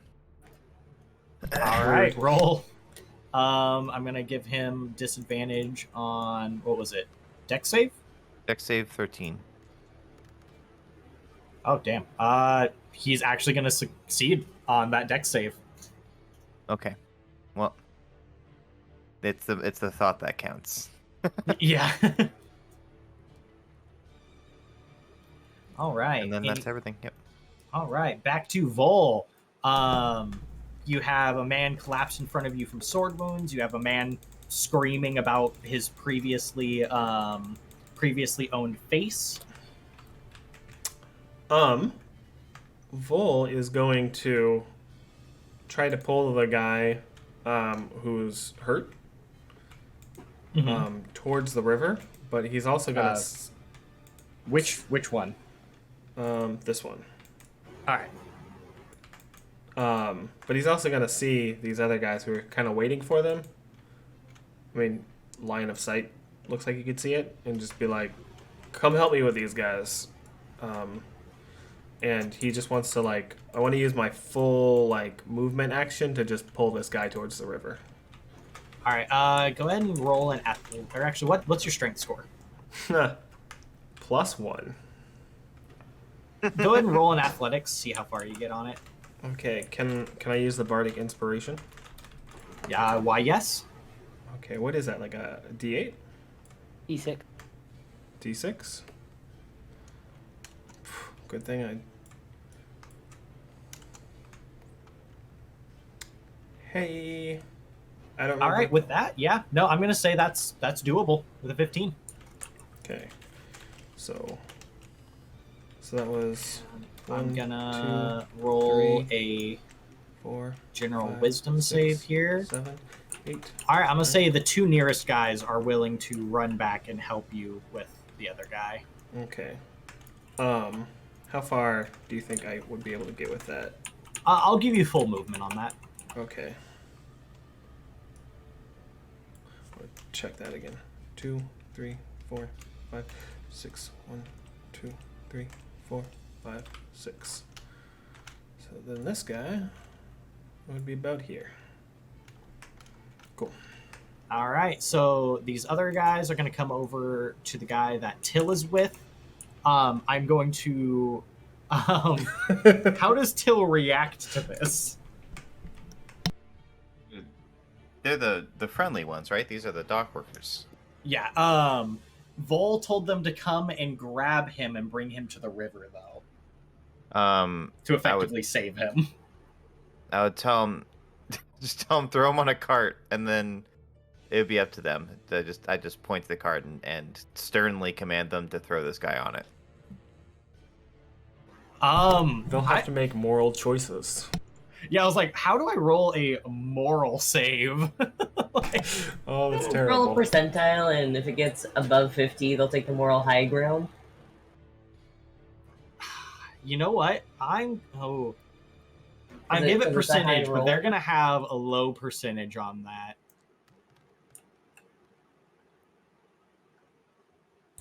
Yeah, they're gonna like look at you and be like, I don't know if I'm comfortable with that.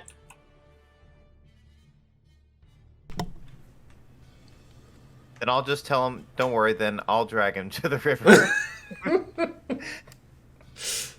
I'll roll deception if that's required. Yeah. Oh, well, they rolled a 9. You want me to roll? Insight. Yeah. All right. Let's see what we got. That's a nat 20. Oh, God.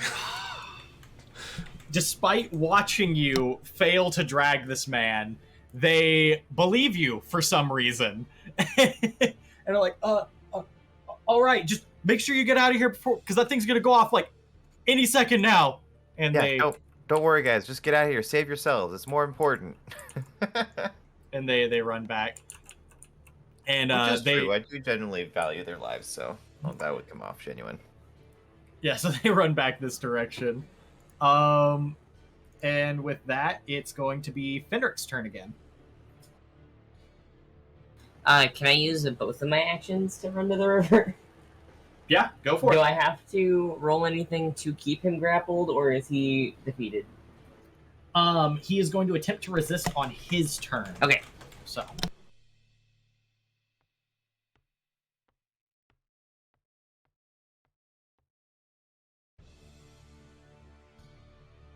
How deep does this water at the bottom of this cliff look?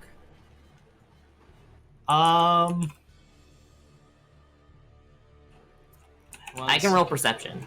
Yeah, go ahead and roll perception on that. That's gonna be 8, buddy. There's water down there? All right. I don't know if this is actually vertically showing. Oh no, that is showing vertically. Oh, cool. Okay, just good to know that ruler actually does that properly. So it's about 35-foot drop down to the water, and it's unclear how deep the water is. You guys are a bit up the mountain, so the water is moving fairly swiftly down the mountain. I guess it's that or get blown up. All right, what's the plan? Fucking jump in the water. All right, roll in Glorious. athletics real quick. And I think Rage gets athletics. Like that.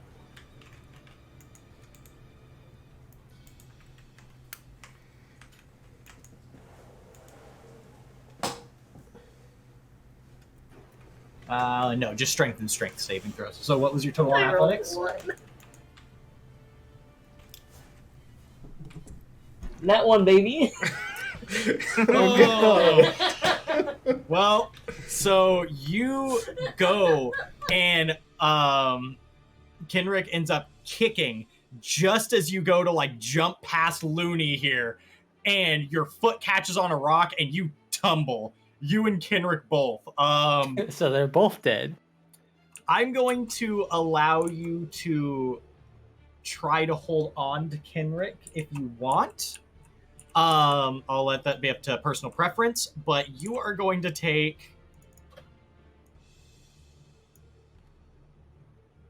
5 bludgeoning damage on the way down. That's not bad. I can handle that. Are you still raging or no? I would assume so. What? Probably. Are you still raging? Half damage. Half damage. Okay. That's true. So like All right. 3. All right, so you and Kenrick. Oh, he's flying. Let me. There we go. It was Like a rock. It's like in old cartoons where they run off the edge and they're like running in air for a second, and then they look down. They're like, "Oh no!" Looney Tune sound effects.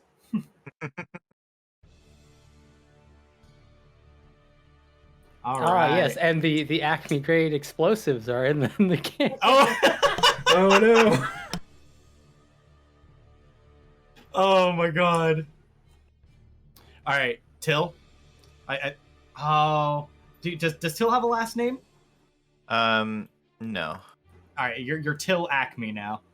Oh no. It would definitely resent that. Okay. Yeah. All right, no, so with that was Finn. The miscellaneous, they are a lot of these guys, I'm gonna say a couple of them hopped into the river themselves. Most of them just ran for the exit. Your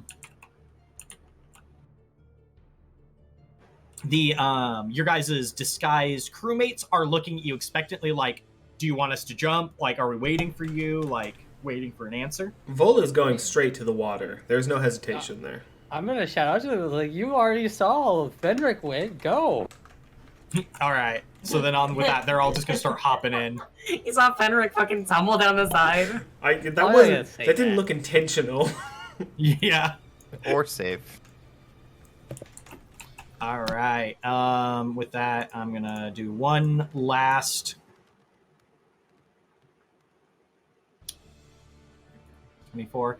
I'm gonna say a few of them took a little bit too much credence from from Fenrick's actions and also tripped on the way down. And with that, it's gonna be Looney.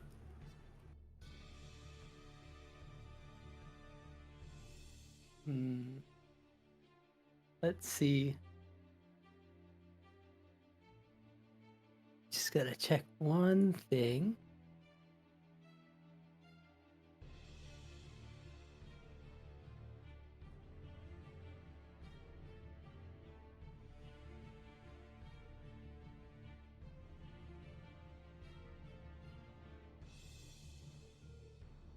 Can't really do anything else for it. Wait, have I seen Till? You have not, because you Misty stepped past. You knew Till was in a tussle behind you, but you didn't see it on your way out. So I'm just gonna yell out and be like, Till! I'm way too focused to reply. Oh no. Oh god, Till's dead. Is this where we lose Till? I'm gonna look at Vol and be like, Not do unlikely. we go back in for him? Vol's is gonna be pulling a body like, if he was dead, I'd be pulling his body instead. If you say so. With that, I'm just gonna quickly jump off. All right. Nice. So you jump off. We're gonna go back to 1 and 2. Yeah, it's a 24. I do a nice little flip. It's real dive straight in. Nice Beautiful. flip, perfect dive. Judges on the side hold up 10s. Small clap. Yeah, it's like, yeah, there's the polite golf clap crowd. All the people in the water already. Yeah. It's like synchronized swimming. Just this like beautiful montage of like Luny jumping, doing this like twirl flip, going towards the water, and then around them all of the other swimmers are just like belly flopping in around her. Also in stark contrast to Fenrick just a moment ago. Beautiful. All right, so it's gonna go back to the bodyguard. So Till, as you're getting this last bit together, you see this man run out, rubbing ash from his eyes, kind of like peering around, and the only person he sees is you. And he shouts, "You guys have ruined everything. Do you have any idea what you've done?" And he takes the few more steps towards you and attacks.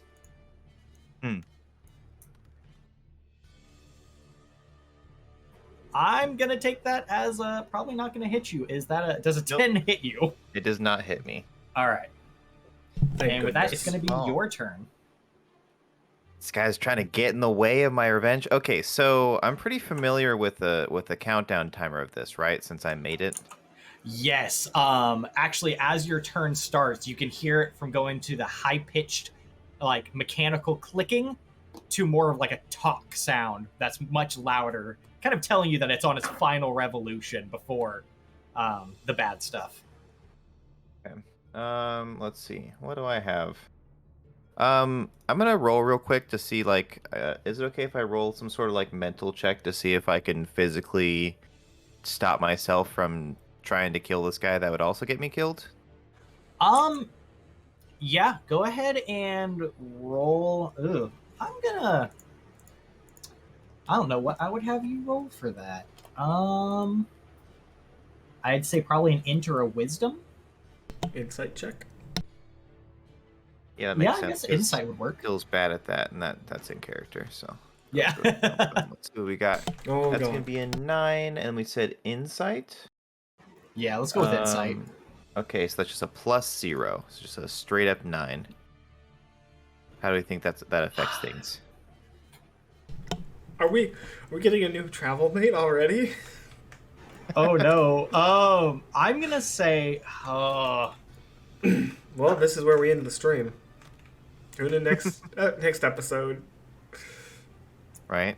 all right. So your DC is really low on that. Actually, your greed and self-preservation are a little higher than your need to kill this guy. I would also And- argue that need to make sure that Gary makes it out okay is probably above anything else too. All right. I don't know who you're arguing to. So with that being, you are able to pull yourself away, but you are not happy about it. Okay, so I'm gonna go ahead and cast jump on myself. And so I just tap myself, give myself a little jolt of energy. It activates the gears that run through my entirety of my armor. And then that'll triple my jump distance. And then I'm just going to attempt to run away from these guys. I'm gonna clutch Gary in my chest like a little baby. And then just like sprint away from them. I don't care about this guy's attacks of opportunity or whatever. All right. Which direction are you going to be sprinting in? I'm just gonna run straight at the tent and jump over it. All so right. like this way, kind of deal. I'm going to go ahead and roll your athletics preemptively before that. What's it called? Or athletics or acrobatics, whichever you prefer. I'll before the roll attack. athletics. I'm also gonna use my armor to. I do have enhanced armor that makes it so that I can activate it to replace a strength check with an intellect check. So that'll also be part of the gears as well. So I use a charge on those, and then this will be an athletics with intellect as the base. So let's see. So instead of So that'll be, instead of -1, it'll be +3 plus proficiency. So that's +5. So 13. All right, so he's still going to get an effective attack of opportunity on you then. Okay. Does a 17 hit? It does, yeah. All right. So he's going to give you a parting gift of 7 damage. Oh, wow. I'm just like barely. I think I just have so much adrenaline that I barely even noticed that at this point. Yeah, no, he is able to hit you, but it doesn't stop you. So go ahead and continue your movement on that. Okay, yeah, I'm just gonna go up to here and then attempt a jump, just like straight over the tent, into the river. That's what the roll previous was for. So you clear it. Yeah. I clear it. Okay, and then. Oh, I can't really fly, can I? That seems like you're having a lot more difficulty than I said. So never mind. You're actually jumping through the tent. Do I at that? So okay, I actually don't know what jump distances are normally. Do I just go straight into the river with like a triple jump, or how does that work? Do you think? I'm gonna vote yeah, because on our non-televised campaign, I let Vol yeet himself up like a 3-story building. So. Okay, cool. Sounds good. I don't remember Then this. I go plunk. All right. I do. Let me dunk Luny. Goodbye. And with that, it's going to be Vol. You hear some shouting and commotion, and Till shoots like a bullet over the tent and plops into the river.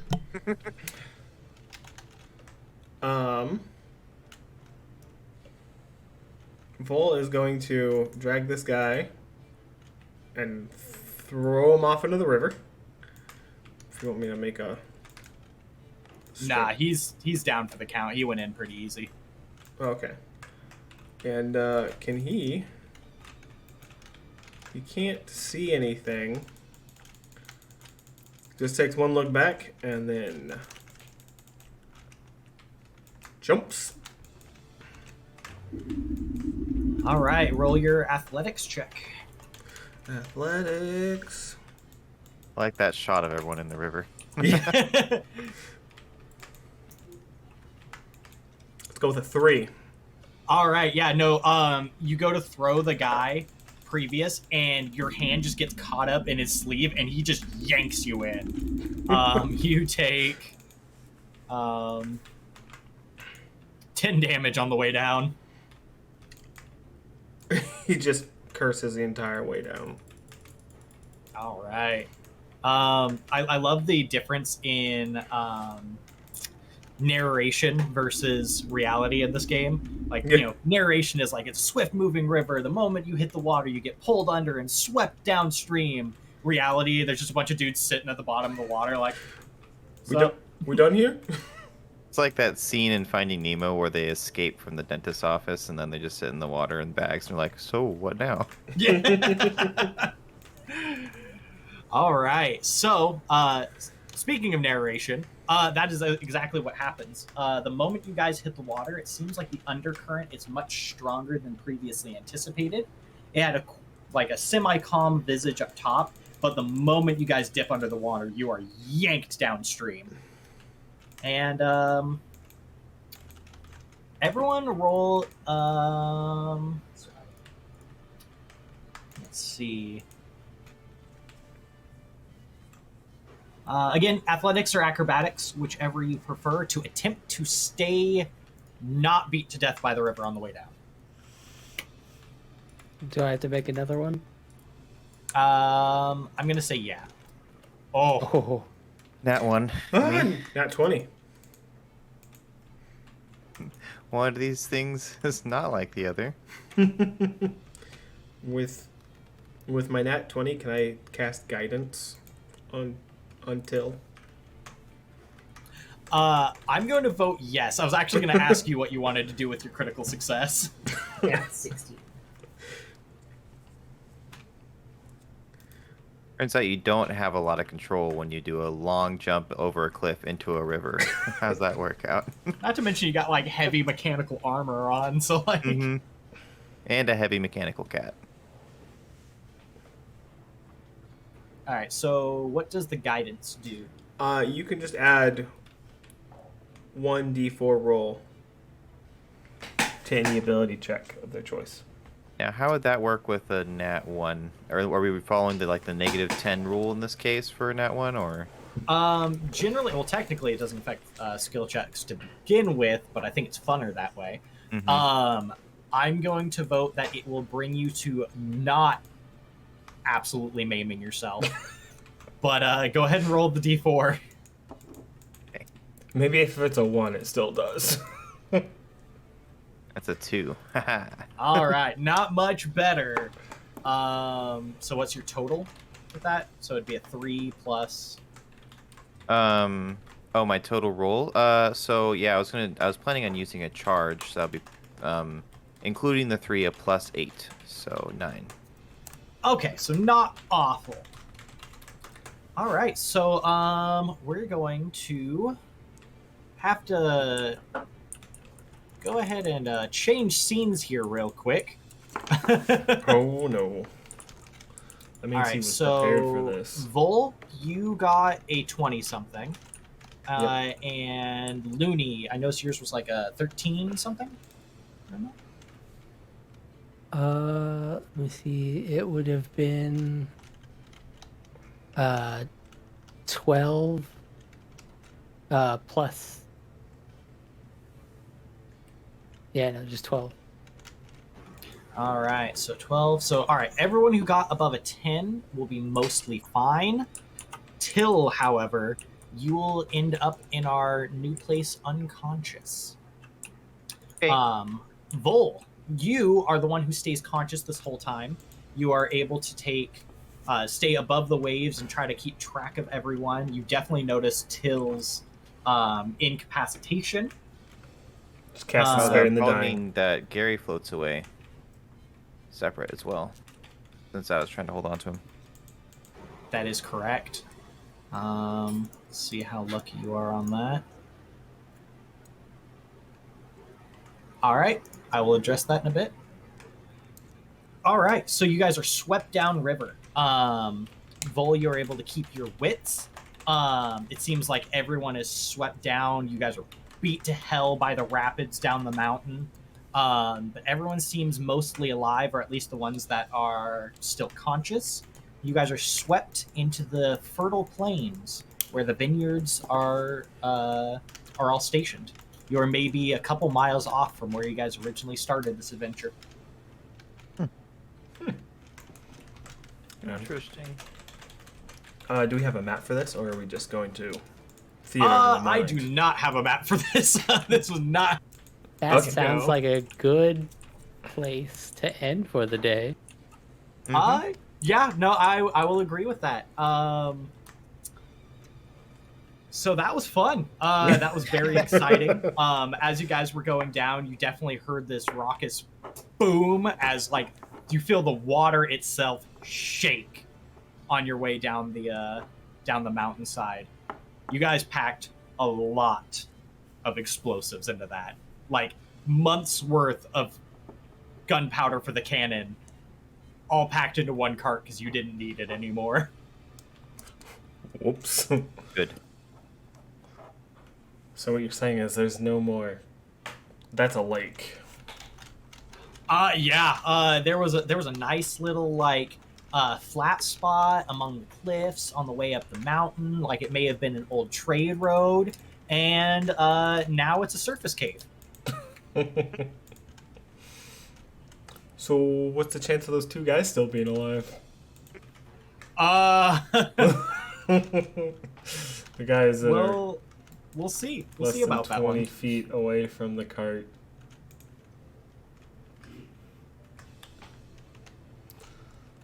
Well, I guess I'm glad I was on very useful.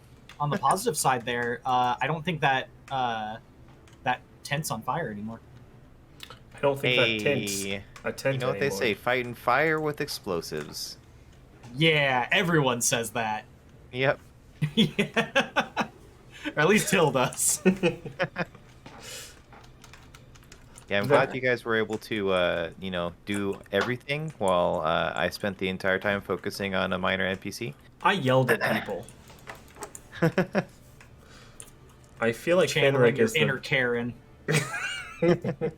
I want to speak to your manager. And Or you in know this what? case, You your did. manager's dead. Fenrick, I think, was the VIP in this.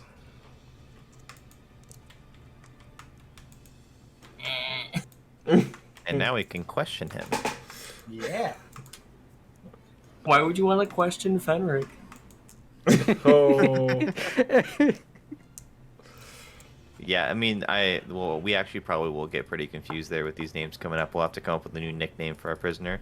was it Benrick? Oh, it was Kenrick. Oh, Denrick. Gotcha. One of those. Like we're just gonna start Fenrick. stapling a new letter in the front of each of those names. Menrick. Limerick. Ah, the Bard one. Oh, that's glorious. All right, so next campaign, everyone's a Firbolg and everyone's related. Parents had really hard time, or a really hard time. Wow, that sentence is not coming. All right, joke's dead. I'm not finishing that one. Someone all else the finish it same for name. me. With like a slightly different letter at the beginning. Yeah. It's like the opposite of when parents name all their kids with the same first name. Yeah. The same rest of the name. Yeah. It's like the Terrytown quest in Breath of the Wild. Everyone's name ends with son. Oh. Also, thanks. All right, everyone. All your names gotta end with Enric now. Oh no. No, they just end with Rick. Bolrick, which actually sounds really nice. Ooh, stealing that Ulrich. one. Lunrick, Punrick. Tilrick. I call Tilrick. Punrick. My name's Eric, and I play Tylrick.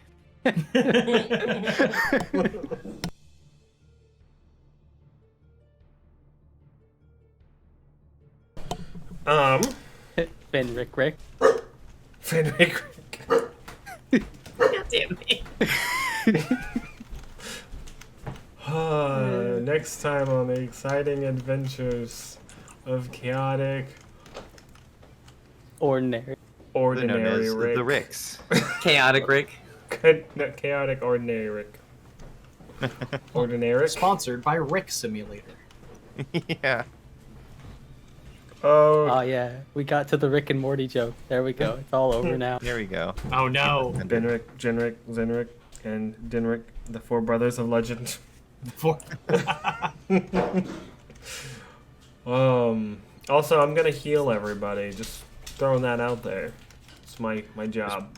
So Blanket you guys heal. know who the final boss fight of the Rick campaign would be, right? Pickle Rick. No, even better. It would be a bard. And so it's Limerick. It'd be Rick Astley. Oh, That would be excellent. I would not That'd even be be mad. His betrayal would be so good because, you know, he lied. He said he was never going to give us up. He in fact gave up. No.